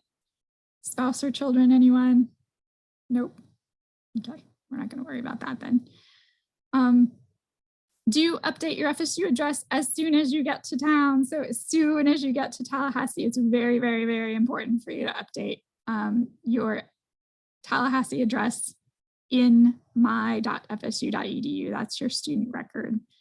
That information then feeds to our immigration record for you, and then we report to the government as we're required to do. So as soon as you get here, go ahead and do that process. It's also extremely helpful if you want a copy of your FSU insurance card mailed to you, if you want a nice little printout rather than the one you get off of whatever printer you can find. They can mail it to you, but they will mail it to that address that's in my.fsu.edu. And you want to be sure that that mailing address is your physical address in Tallahassee, not your home address in Panama or your relative's address in Miami. And last but not least, if you had relatives somewhere, friends somewhere who were like, oh, I haven't seen this person for a while, I'm really worried about them, can you guys check on them? There is a method where the FSU police will go and knock on your door and say, hey, are you doing okay? Do you need anything? But they won't know which door to knock on. Address in my.fsu.edu, and we won't have an address either unless you have an address in my.fsu.edu. So it's important for many, many reasons. Do that as soon as you arrive. And I think this is about it, but students who are living on campus, in the past, housing has required that you're tested for COVID. And I think that will probably continue for a little while longer for summer, but double check with housing. If you're vaccinated, there may be some exemption for that. So again, just double check with housing. I don't know what those requirements are right now. They weren't listed on the housing website as of this moment. So FSU does offer free testing. So if you do need to go ahead and get that testing done before you move in, you can book an appointment 24 hours in advance and bring any photo ID with you. It doesn't have to be your FSU card. But you'll be able to do that at the Civic Center. And there are other testing sites in the community. So if the Civic Center is not particularly convenient for you where you live, there are other options available in the community. COVID vaccines you can get in Florida for free. So if you've not already gotten vaccinated, everyone over 16 years old is eligible to be vaccinated. And you can be vaccinated for free. So even if you've gotten the cheap insurance that doesn't cover vaccinations, you can still be covered. You can still get that vaccine just when you register for the appointment. You will say, I don't have insurance, basically. because your insurance doesn't cover immunizations. If you have the FSU insurance, go ahead and put that FSU insurance information and it'll just bill to the insurance company. You won't be charged anything for it. So keep that in mind. I had a quick note. So FSU follows CDC guidelines, which now says you should self-quarantine for 7 days and get a test after 3 to 5 days. And then you can get vaccinated after the negative test if you're not already vaccinated. So important information to know. If you are vaccinated, you don't need to self-quarantine, but you should get tested after 3 to 5 days. So important information, that's in the chat. So yeah, there aren't strict guidelines. No one's checking on you, but it's a really good idea to go ahead and follow those guidelines for your own well-being and everyone else's. So I'm gonna pass it along to Jared, unless there are any questions. Does anyone have any last minute questions real quick? Or slowly? Any questions at all about insurance? I know it's complicated. I know there's a lot. Okay. I went back there for a second. Okay, cool. All righty. Thank you, Tanya. Hi, everyone. I'm Jared. I am International Student Advisor. Last name's P through Z for the F1s. So if you're at the end of the alphabet, you'll be getting to know me over the coming years. I'll be talking to you all about FSU academic resources and success today. So getting right into it, talk a little bit about registration for undergraduate students. You register in the undergraduate orientation. So if you haven't already registered for that, please be sure to contact new student and family programs. The contact information is there. I don't know exactly when that date was, but that's how you will get registered. The drop add period, so that'll begin on the first day of classes, 12 a.m. and then it will run through Thursday, May 13th.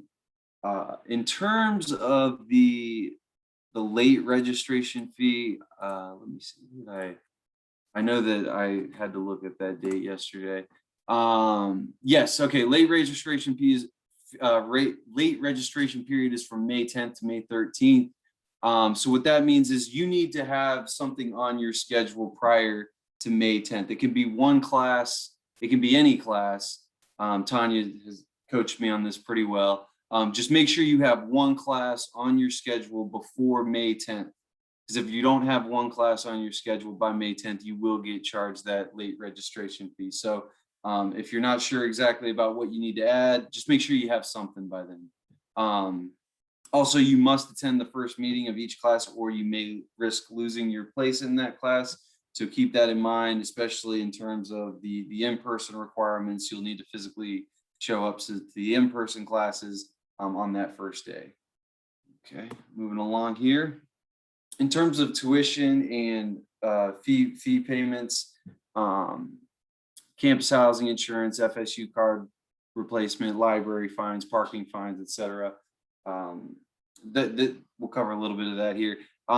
You pay your fees via wire transfer through University Center A, which is attached to the football stadium. That's where Student Business Services is. That's where they operate. Contact information is there. Graduate Assistant Payment Plan. I don't think that applies to any of you all because this is an undergraduate forum here. But for third-party agency billing, if someone is being funded by their government or an international organization or something like that, a third-party billing needs to be submitted no later than May 18th. And they do work with students on that because they know that sometimes that information is difficult to get a hold of. So they'll work with you directly in depending on what your case requires. So be sure to reach out about that. And then the regular payment deadline is Friday, May 21st for summer 2021. Jared, I think someone asked about going back one slide. I'm not sure. Oh, okay. Yeah. Is it this one? Okay, cool. All righty. Okay, moving on a little bit here. Okay, so Student Business Services is no longer accepting cash as a payment option for students or other account holders. If that is something that applies to you, what you can do is you can contact your CGE advisor, whether it's Betty, myself, or Angelique, and we can give you the contact information for who you would need to talk to over there if that is something that you think applies to you. Keep in mind that payment by electronic check does not carry any additional service fees. So that's always helpful as well, less money to pay. Also, the student business services, when COVID started using these Dropbox locations between the towers A1 and A2 over there in the football stadium. So you can actually, so for some reason you need to drop off a payment, you would go look for that over there, deposit forms, documents, payments, money orders. That's to help with the in-person contact with that office over there. Okay, so moving along to classroom culture into the US, you're all undergraduate students, so I'm guessing the majority of your classes are gonna, have at least 20, 25, 30 people. It can get as big as 200 in some cases, but I'm guessing you all won't see that too much, but it can range. It sort of depends on the major and what's available. What you should know, and I'm sure you all are probably already familiar with, is the syllabus. That's the complete guide to your class that you get for every class at the beginning of the semester. It tells you the dates, the times you're taking tests, when assignments are due, the attendance policies, pretty much everything related to that class is going to be showing up in that syllabus the first day. It's going to be given to you, and you're going to know for the entire semester what's expected of you throughout that course. Keep in mind, teaching styles in the US different from other places. We use a very student-centered learning model. Professors encourage student participation, group work, discussion, those sorts of things. So that's something, so that you are encouraged to participate in that regard. They want you to have interactions. They want you to have engaging discussions. Arguments are good too sometimes as well. So keep that in mind. Voice your needs with your professors. If something's not working, let them know and see if that's something that they can accommodate you, because a lot of times professors will be flexible and try to meet your needs. Again, presentation, participation, group work are very common in the US. Okay, religious holidays. What I tell people is that if you know a religious holiday is coming up at any point in the semester, go ahead and tell the professor at the beginning of the term, so that way that they're notified with plenty of time in advance. Professors will accommodate class absences from observance of religious holidays, but it is your responsibility to let them know at least 2 weeks in advance, So if you know something's coming up, at any point during the semester, I would say just go ahead and take care of it in the beginning, so that way they don't get caught off guard, you don't get caught off guard, and everybody is able to make that accommodation moving forward. So definitely make sure you do that as soon as possible when you know that will be applicable to you. Okay, so getting into academic integrity and plagiarism, these are things that I'm sure, there's a similar code of conduct at the FSU Panama campus. So this is probably just a refresher for some of you. Violations of the FSU academic honor policy do include activities such as plagiarism, cheating, unauthorized group work, working with people on a project that was meant to be individual, fabrication or falsification, misrepresentation of data. So you're skewing information that you're using. Multiple submissions. What multiple submissions means is that, let's say you write a really good paper in one of your courses, you cannot then use that paper and then resubmit it for a different course. That is not allowed. That's an offense. That's considered multiple submissions. Also, abuse of academic materials, any other sort of complicity in academic dishonesty. And it's not limited to these things, but these are just some of those examples. So be very careful. Okay, and in terms of the academic honor policy violation, FSU defines plagiarism as presenting the work of another as one's own, i.e. without proper acknowledgement of the source. The example that I give everyone when I do this orientation is The population of Russia is 140 million people, 145 million people. You cannot write in a paper that the population of Russia is 145 million people without citing it, because you did not go to Russia and count every single person that lives there. So you need to make sure you cite everything. Any piece of information that you pulled from another source, cite it. So using another's work from print, web, or other resources without acknowledging the source, quoting from a source without citation, and the same goes for graphs and figures and charts, those sorts of things. You also need to cite that in your papers and in your writing as well. So all of those things need to be addressed when you're writing it. We say cite as you write. So instead of writing your paper and then trying to go back later and try to figure out where I need to cite things, do it while you're writing in the moment. That'll save you time at the end. Be familiar with the citation styles. The two primary ones that are used in the US are the APA citation model and the MLA citation model. So it usually depends on what field you're in, your academic program. Your professor will make it clear to you which one that you will need to utilize for that course. And that's another thing that would appear in your syllabus at the beginning of the semester. Professors do utilize online platforms to verify original content in students' works. That's what this Turnitin is called. So when you submit a piece of writing at FSU, they can actually calculate using percentages of how original your work is. So if you are just pulling and pasting, it's going to be very obvious. It's going to pop up and they're going to know immediately. So, make sure that you're appropriately sourcing again and using you're writing in a language that's your own, not just copying and pasting.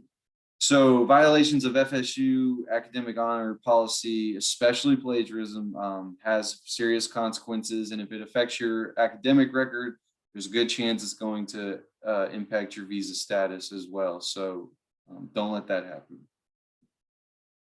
Okay. In terms of resources that are available, there's the Reading and Writing Center. They're setting up individual instruction in composition, one-to-one tutoring, small group workshops. These services are available online. They should be moving back to in-person. I'm assuming at some point in the fall they'll start to move back. There's a website there, and then also tutoring. There's tutoring in certain subjects. Again, there's a link there to check what's available there as well. So a couple great resources there for you to utilize. We also have the Academic Center for Excellence that helps undergraduate students develop study skills and personal success habits. So if you get overwhelmed, time management is one of the biggest things when you're in university. So knowing how to develop skills and habits that will make you successful, that's kind of what the ACE is all about. Also, if you have trouble finding sources, let's say you need to write a paper and you can't find this this online article or this book that you're looking for, something that you really need to do your research, talk to the FSU librarians. They are amazing. As an FSU student, you are granted access to pretty much any scholarly thing that you need. If you can't find it, you just need to talk to them, and their job is to find that resource for you. So if you're having trouble in that regard, definitely reach out to them. Okay. Also the Career Center. Now, you're just joining FSU, but it's never too early to start thinking about what you're going to utilize your degree for in the future. So definitely reach out to the Career Center. They have great resources available over there as well. Career advising. There are internship opportunities available, known as Intern FSU. They do great resume reviews, cover letters, mock interviews.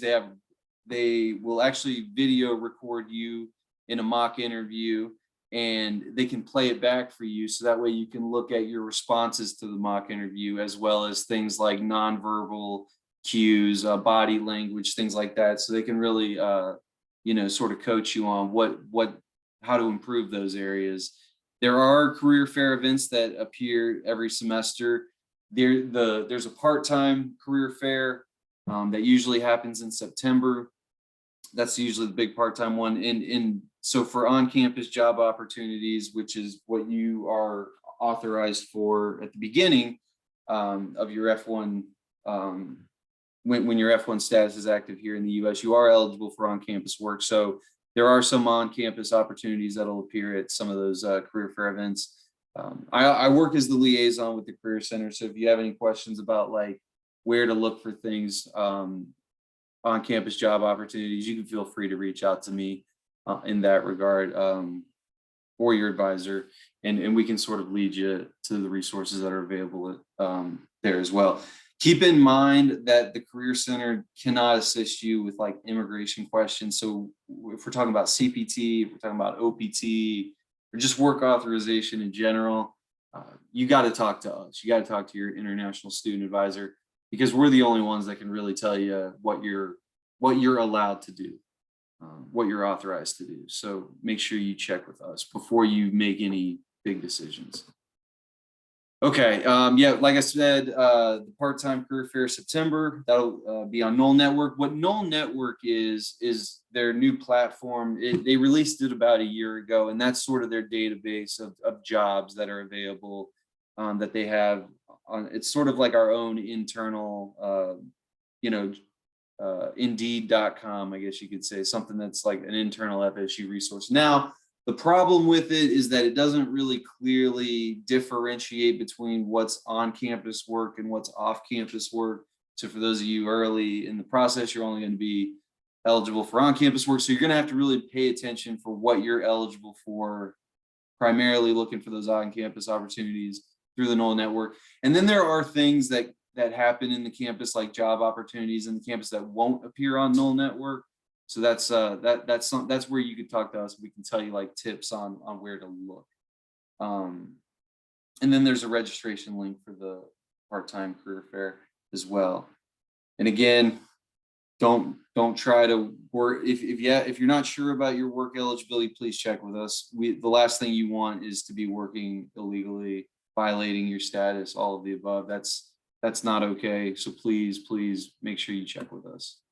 In terms of other funding opportunities that are available, that are out there, the ones that we're most familiar with, and these all appear on the CGE website, are the CGE undergraduate out-of-state waivers. This is for students that have competitive GPAs after they have been here in F1 status for a term, for a full term. Then if you're competitive, you become eligible for these out-of-state waivers. So that's something to check out.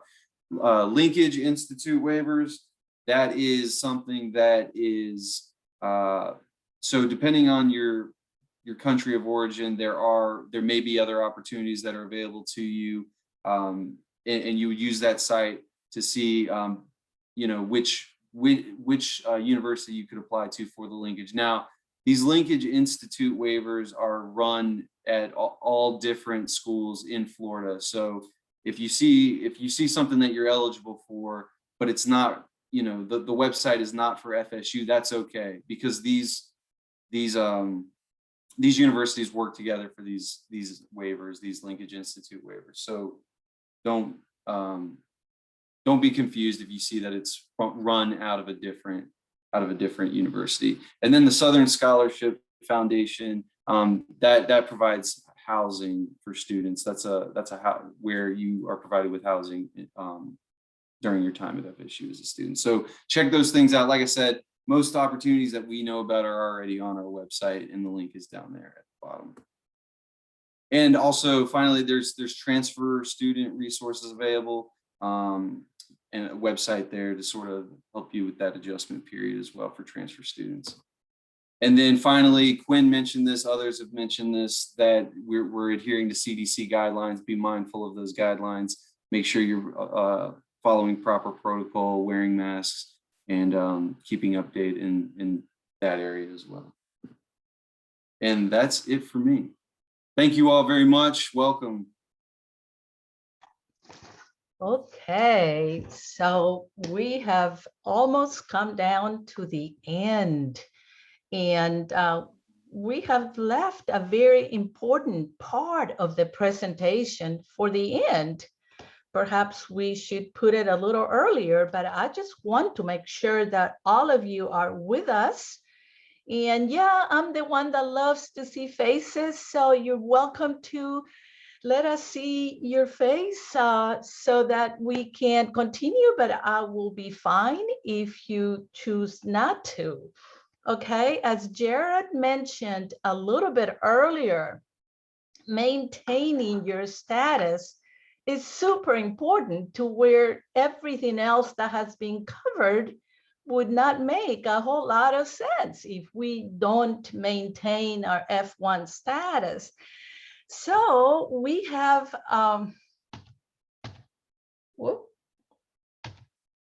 okay, so you will get to know us by CGE advisors or international student advisors.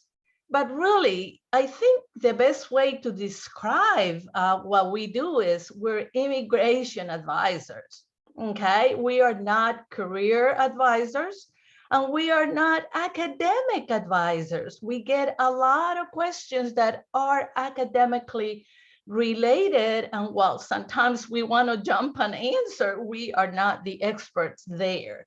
We are going to help you maintain your status so that you will not in any way, form, or fashion violate any of the immigration rules.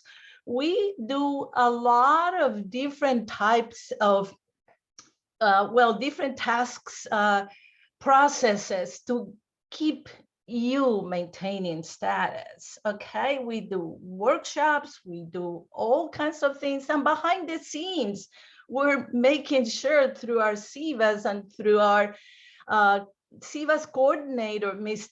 Tanya, to make sure that you are maintaining, again, your status. Super important. We have 3 immigration advisors. I'm Betty Jensen. I welcome all of you. I'm Spanish. I'm from Peru. Puedo hacer esta presentación en español si ustedes quieren, pero mejor no, lo continuamos en inglés. Okay, I handle students 8 through H. So that means Rochelle, Shivan, and Billy will be under my alphabet, and Allison, Deborah, and Ricardo will be under my colleague, Jared, who just talked to you. And Angelique also talked to us about safety. She will handle the alphabet I through O. And you all met Quinn. Quinn is going to leave everything to us when you arrive. And when you arrive to the United States, you activate your F1 status. So then you will be on, your F1 visa will apply and your I-20 will become valid. And once you arrive on campus, you email us. Mr. Quinn will no longer be the one helping you on campus. So that's very important to know for his sake. He has a million of emails coming. Okay, we also have Miss Tanya. Miss Tanya sits in the very front of the office, and she is the smiley face that greets you when we come. And believe me, we are all looking forward to going back to our office in person. You earlier met our wonderful associate director, Ms. Kristen Hagen. Okay, we'd like to see all of you take advantage of the advising, Zoom in advising, which takes place every single day from 2 to 4. Okay, if you have any questions related to what I'm going to say, you can go ahead and start Zooming us, but many of the questions at this point will most likely be answered by Mr. Quinn. But we also make appointments. So we are making sure that you have our contact and that you can reach us as soon as possible. And you do that by using these tools. We again do all kinds of tasks to help you keep on the status. So we advise on F1 regulations. We do all your I-20 updates. We're doing CPT, OPT, workshops. We have general assistance regarding immigration. And very importantly, we are your best advocates. We want you to do well. We believe in the value of international students bringing all this diversity to campus. So we are your #1 advocates. Okay, we have the information and forms on the CGE website. Please, please, please get used to our website, cge.fsu.edu. Okay, we're going to talk about the basics of enrollment, travel, employment, and then we're going to go to SEVAs. Right now, the very first thing is employment. Okay, all of you are initial students, and you come in this summer semester. If you come in summer semester A and B, you must take 12 credit hours, and at least one of those must be in-person class if in the United States. If you all arrived here and not continue down there, one in-person class, obviously in-person class in the US, and all in-person meetings are required. Okay, normally, if you don't begin in the summer, you would not have to even be enrolled in the summer. Okay, so if you come in C, summer C, then you will need to enroll in 6 hours. And I believe that will answer Allison's question, right? Okay, good, good, good. So it would be 6. Okay, so moving right along.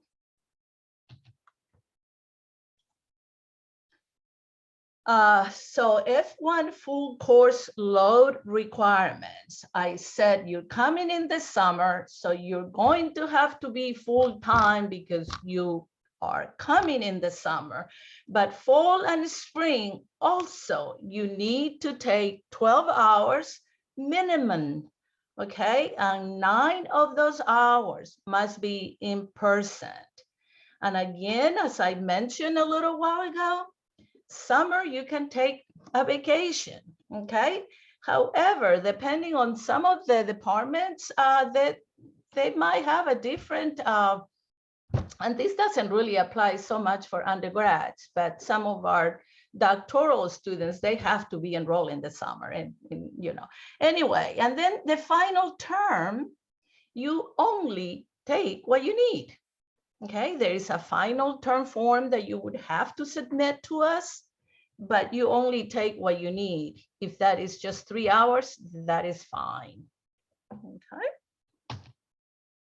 Okay, we believe that there's certain times when, you know, difficulties do arise, and sometimes when we get sick.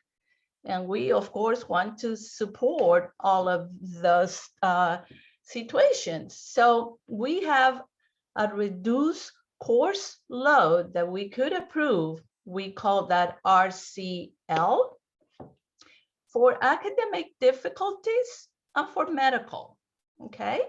Now, academic difficulties is really only done once because it's usually your first semester. So for an initial difficulty with the English language or reading requirements, unfamiliarity with US teaching methods, improper course level placement, and again, only one time. And this is not for, you know, I'm really worried about bad grades, or I didn't like the class, I really didn't like the teacher. I understand what Jared said, teaching style, learning styles are so important, but there are also teaching styles, and sometimes they just don't job, you know, but that would not be a reason to ask for permission to have a reduced course load. Okay, medical is a little different. We need to make sure that we get the proper paperwork, which is a letter from a licensed MD, DO, or clinical psychologist saying that specifically that he or she recommends that you lower your coursework to 3 hours or what have you specifically. So we look at that letter, we look at the form, the request form, and we proceed to approve or perhaps not, okay?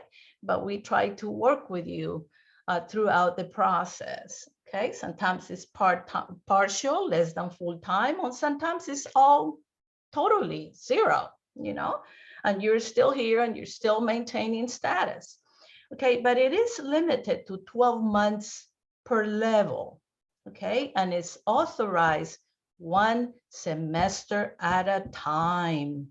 And all of this has to be done in advance, okay? There are all kinds of CGE forms on our website under international students, and forms on the right-hand side that have a myriad of forms. Okay, so let's talk about travel. Perhaps employment should be better. Okay, but travel is so important. Okay, we have basically 3 documents that we'll talk about that a little bit later, but right now we all know what passports are, right? Our passports are the ones that have to be valid at all times while in the US, at least 6 months into future at the time of US entry. And you don't have to leave to go back to Panama to renew your passport. You could renew your passport in the United States, okay? You could never do that with your visa, okay? So for passports, extensions through your country of citizenships, your embassy, consulate, while in the US, perhaps Miami, I believe Miami will be the ones for you. And again, your visa is the stamp that, have you all gone to have your F1 visa already? I don't know where we are, Quinn, in that process. You're getting ready to enter the States, I think, except one of you that asked the question a little while earlier. I think that was Allison, I don't know. But anyway, once you get your visa from the embassy, if you already have it, that's the stamp on your passport that the officer in the CBP, the Customs and Border Patrol, is going to look at and then enter the information, and bingo, you became all of a sudden on F1 status then.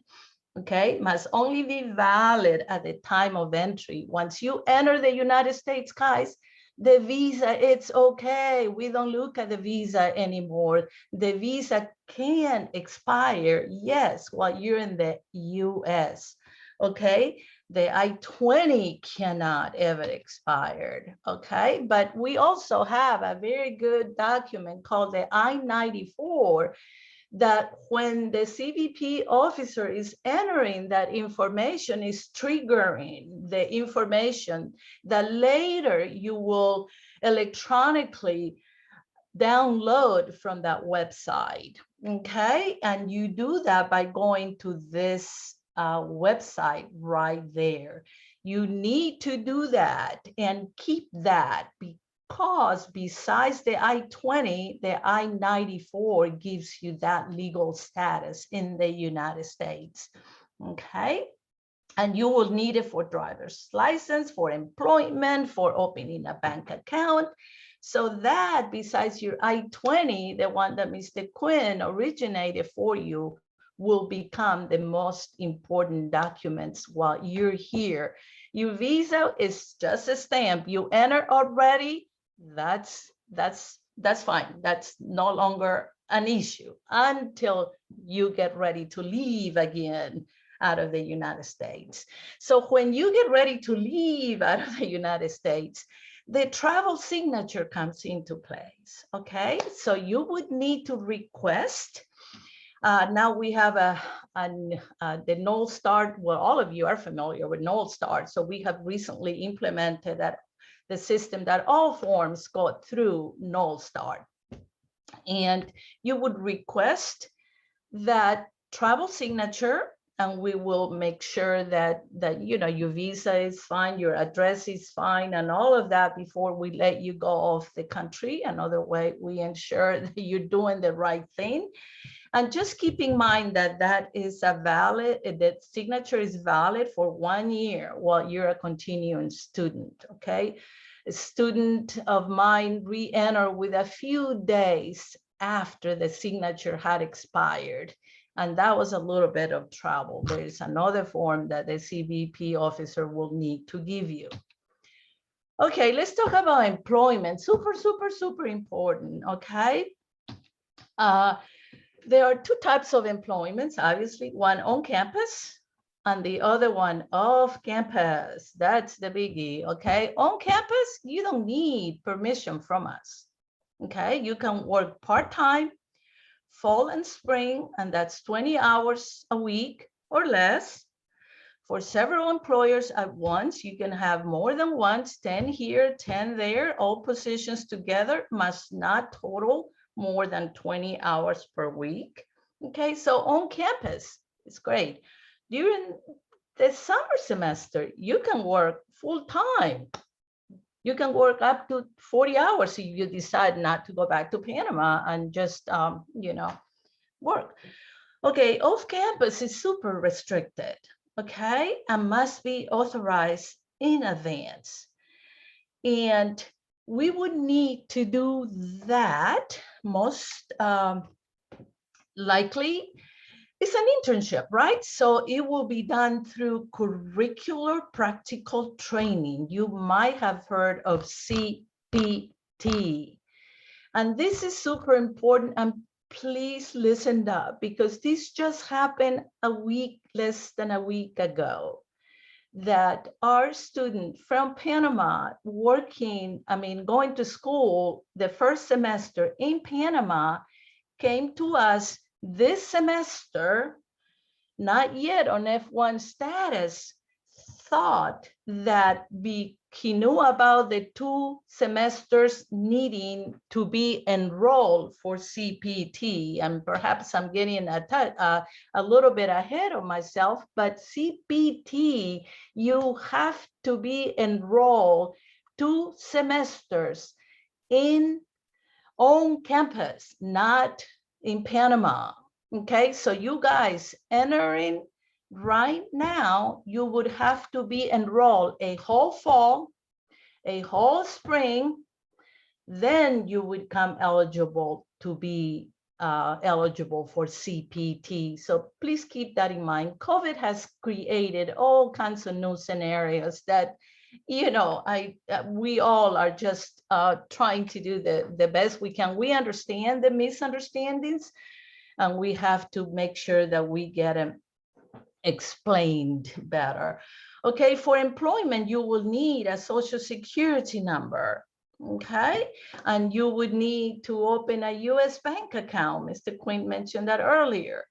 And when you get employment on campus, you are going to be directed to a website called Glacier that will help you with, anything employment related, including filing your taxes. Okay, remember that authorization to work on campus will end on your graduation date. Perhaps a little too early to be thinking about that, but it's going to come and go just as fast as we think. Any work done after graduation requires special authorization. So you need to ask your immigration advisor, either Ms. Angelique, Mr. Jared, or myself. Okay. Okay, SEVIS. What is SEVIS? What does SEVIS stand for, guys? Any of you know? We throw all these acronyms at you. What is SEVIS? What is a DSO? I just got a doctoral student asking me the other day, who is my DSO? I said, Jorge, I am.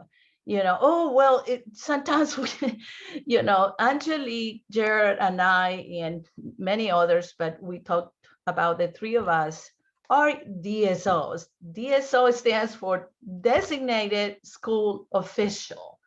And that just means that immigration, USCIS has given us permission after checking our background and doing all kinds of things so that we can access all the immigration system and help you maintain your status. Okay, SEVIS stands for Student Exchange Visitor Immigration Systems. I think so.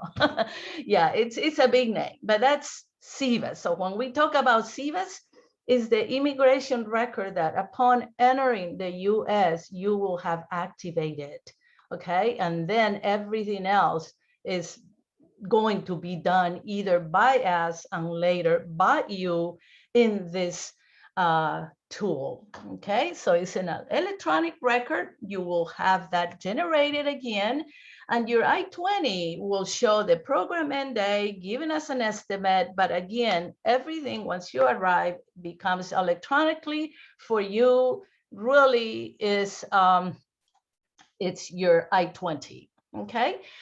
Regarding SEVIS, you have responsibilities and we have responsibilities, okay? What are yours? Okay, your responsibilities, okay? We're going to address updates within, you are going to address the updates within 10 days of change. Please, please, please, please. You will change your address, not by telling us, but by going to my.fsu.edu, which is also known as Student Central. So we don't know what address you might have when you first arrive, but then you're going to change again to your more permanent address. So you need to change it there. Then later you decide you want to live with somebody else and become more permanent, then you have to go in Student Central, myfsu.edu, and change it again. Guess what happens? This kind of interfaces with our data management system, which goes into SEVIS. And SEVIS is the one that must have your physical address as accurate as much as possible within 10 days, okay? So that is a huge responsibility. You must request employment authorization, of course, unless it's on campus. I said earlier, we don't need it for on campus, okay? You must notify us if for some reason, this usually doesn't apply to undergrads, you're going to be studying abroad to do some research or for whatever reason. If in doubt, ask us, okay? You're going to ask us to approve your request for reduced course load. And we're going to be the one signing your transfers, your extensions of your I-20 if you need one more semester, one more year, and basically processing all the forms that have become known as CGE forms, but some of them really are immigration forms, okay?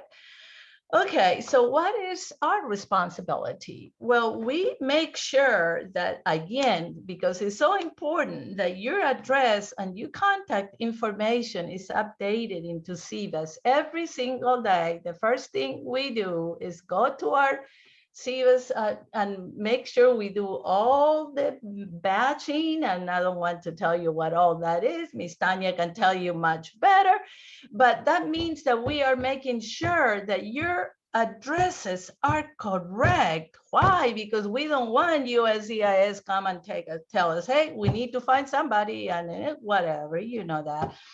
We verify full-time enrollment and compliance with online class limits. There are systems and ways and processes whereby we know when students have enrolled less than full-time. So we don't like to be police officers, we don't, but we have to say, hey, you need to add one more course before this date.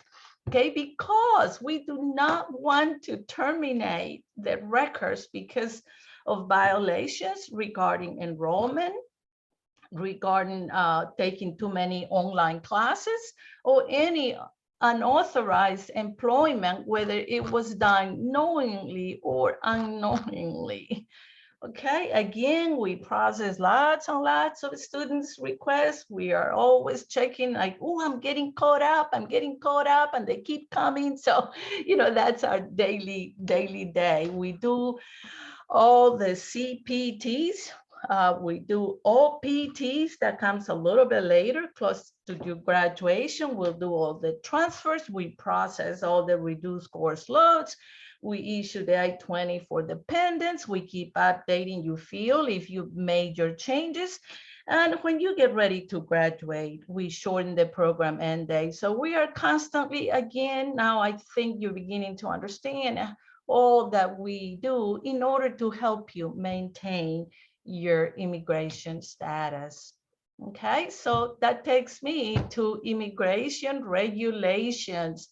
So hopefully if you get 70% of this, I will be happy. Perhaps less is fine. It's the end. I appreciate you all hanging with us close to 3 hours. I mean, I'm getting a little hungry myself, but now we're going to talk about the regulations. Okay, we're going to have a little Zoom poll.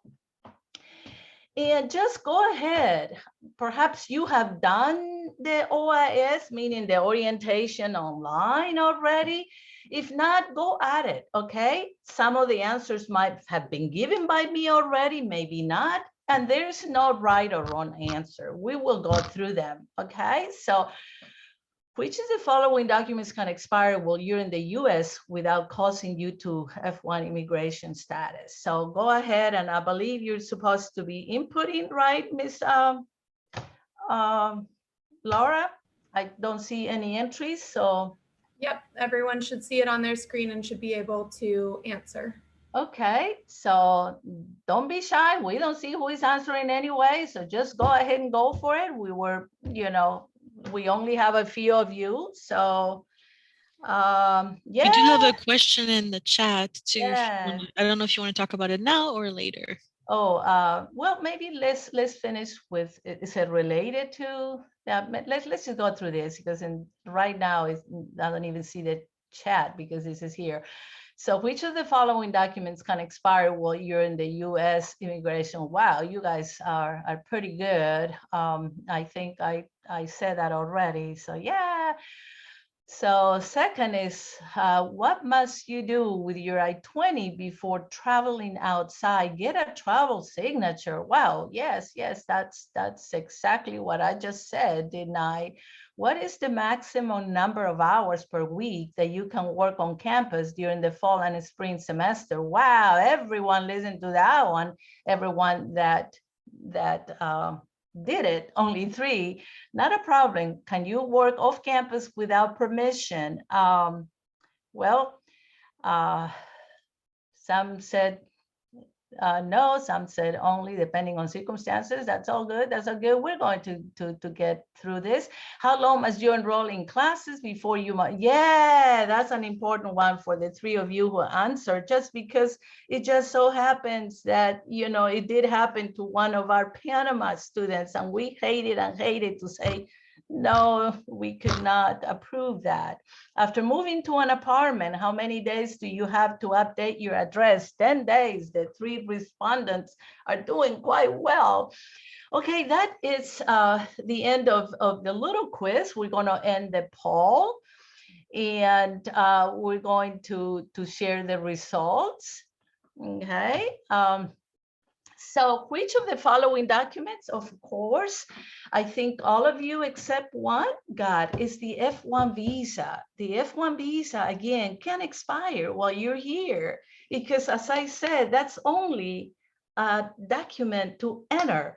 I call it the visa stamp on your passport is an entry document, period. Once it's here, it's not important. Okay. Okay, so okay, what must you do with your I-20 before traveling? All of you got that one correct, right? We need to have that I-20 signature. It's on the second page. What is the maximum number of hours per week that you can work on campus during the fall and spring semesters? 20 hours, right? 20 hours. How many hours can you work during the summer? 40, right? If you don't want to go home to see your parents or because you want to make a lot of money, that's your chance, okay? Can you work off campus without prior permission? No way, Jose, no way, okay? That is a no-no. Okay, that would be a serious violation of your F1 status. So how long must you be enrolled? I think all the ones that responded had that correct. There's Mr. Gerald clapping there for you. We're your best cheerleaders, you know, we really are. Okay, you will not be able to apply for off-campus work starting before you have completed 2 semesters on F1 status in the United States. Okay. After moving to an apartment, how many days do you have to update your address? 10 days. Rochelle says, I recently completed the OIS. However, the link to the survey was not, what did it say? Maybe this is important. The survey after the session was expired, so I wasn't able to provide my name and email addresses. Okay, we'll take note of that. Is there another way to confirm the completion? Mr. Hagan just said we're working on that. No worries right now, but thank you for your comment. Okay, then I believe that's question number 6. 10 days within the changing or moving is when we need to update the US field. You will make Miss Tanya very happy and us too, if you keep that field updated. Student Central is also known as My FSU, okay? Hey, Betty, can I interject for just a second? Sure, please, Miss Tanya. I knew you would anyway. Sorry. So I know everybody does addresses differently all over the world. We have to have a very specific format for the address in order for the government system to accept it. So if it's at all off, let's say you put the name of the street first before you put where you are on that street, it won't accept it. It'll just bounce it back to us, and poor Betty will be hounding you, or Jared will be hounding you saying, hey, can you please update this? That's why. So in the US, it is, let's just say, this is my address, 3517 Falcon Drive. That's on your first line. And you mostly want to shorten that drive to just DR. Second line would be an apartment number if you have one. Third line, don't put anything there. Leave it absolutely blank because we can't pull that in and it messes everything up. Then Tallahassee, Florida, and the zip code, there are spaces for that. But pretty much everything goes in that first line. 123 Sample Street, apartment 345. So that's how it goes. Just wanted to let everyone know. That's great. Thank you. I couldn't have said it better. Okay, well, this ends my part. So before we move and give it back to Ms. Laura, are there any questions related to immigration that I may be able to answer? You can, I guess, put it in the chat, or I don't know if you can unmute yourself, probably not. It's only 6 of you. So any questions? We've talked about basically enrollment, travel, employment, that CPT issue that we've recently had that broke my heart to tell the student, no. Oh, well, in Panama, they told me I was enrolled in Tallahassee campus. Yes, you are, but that has nothing to do with your status. You still had not entered the United States to then begin your F1 status after seeing that CBP officer. Okay, so sorry if I'm pounding on this, but this was something that I really just hated to have to tell the student. Sorry.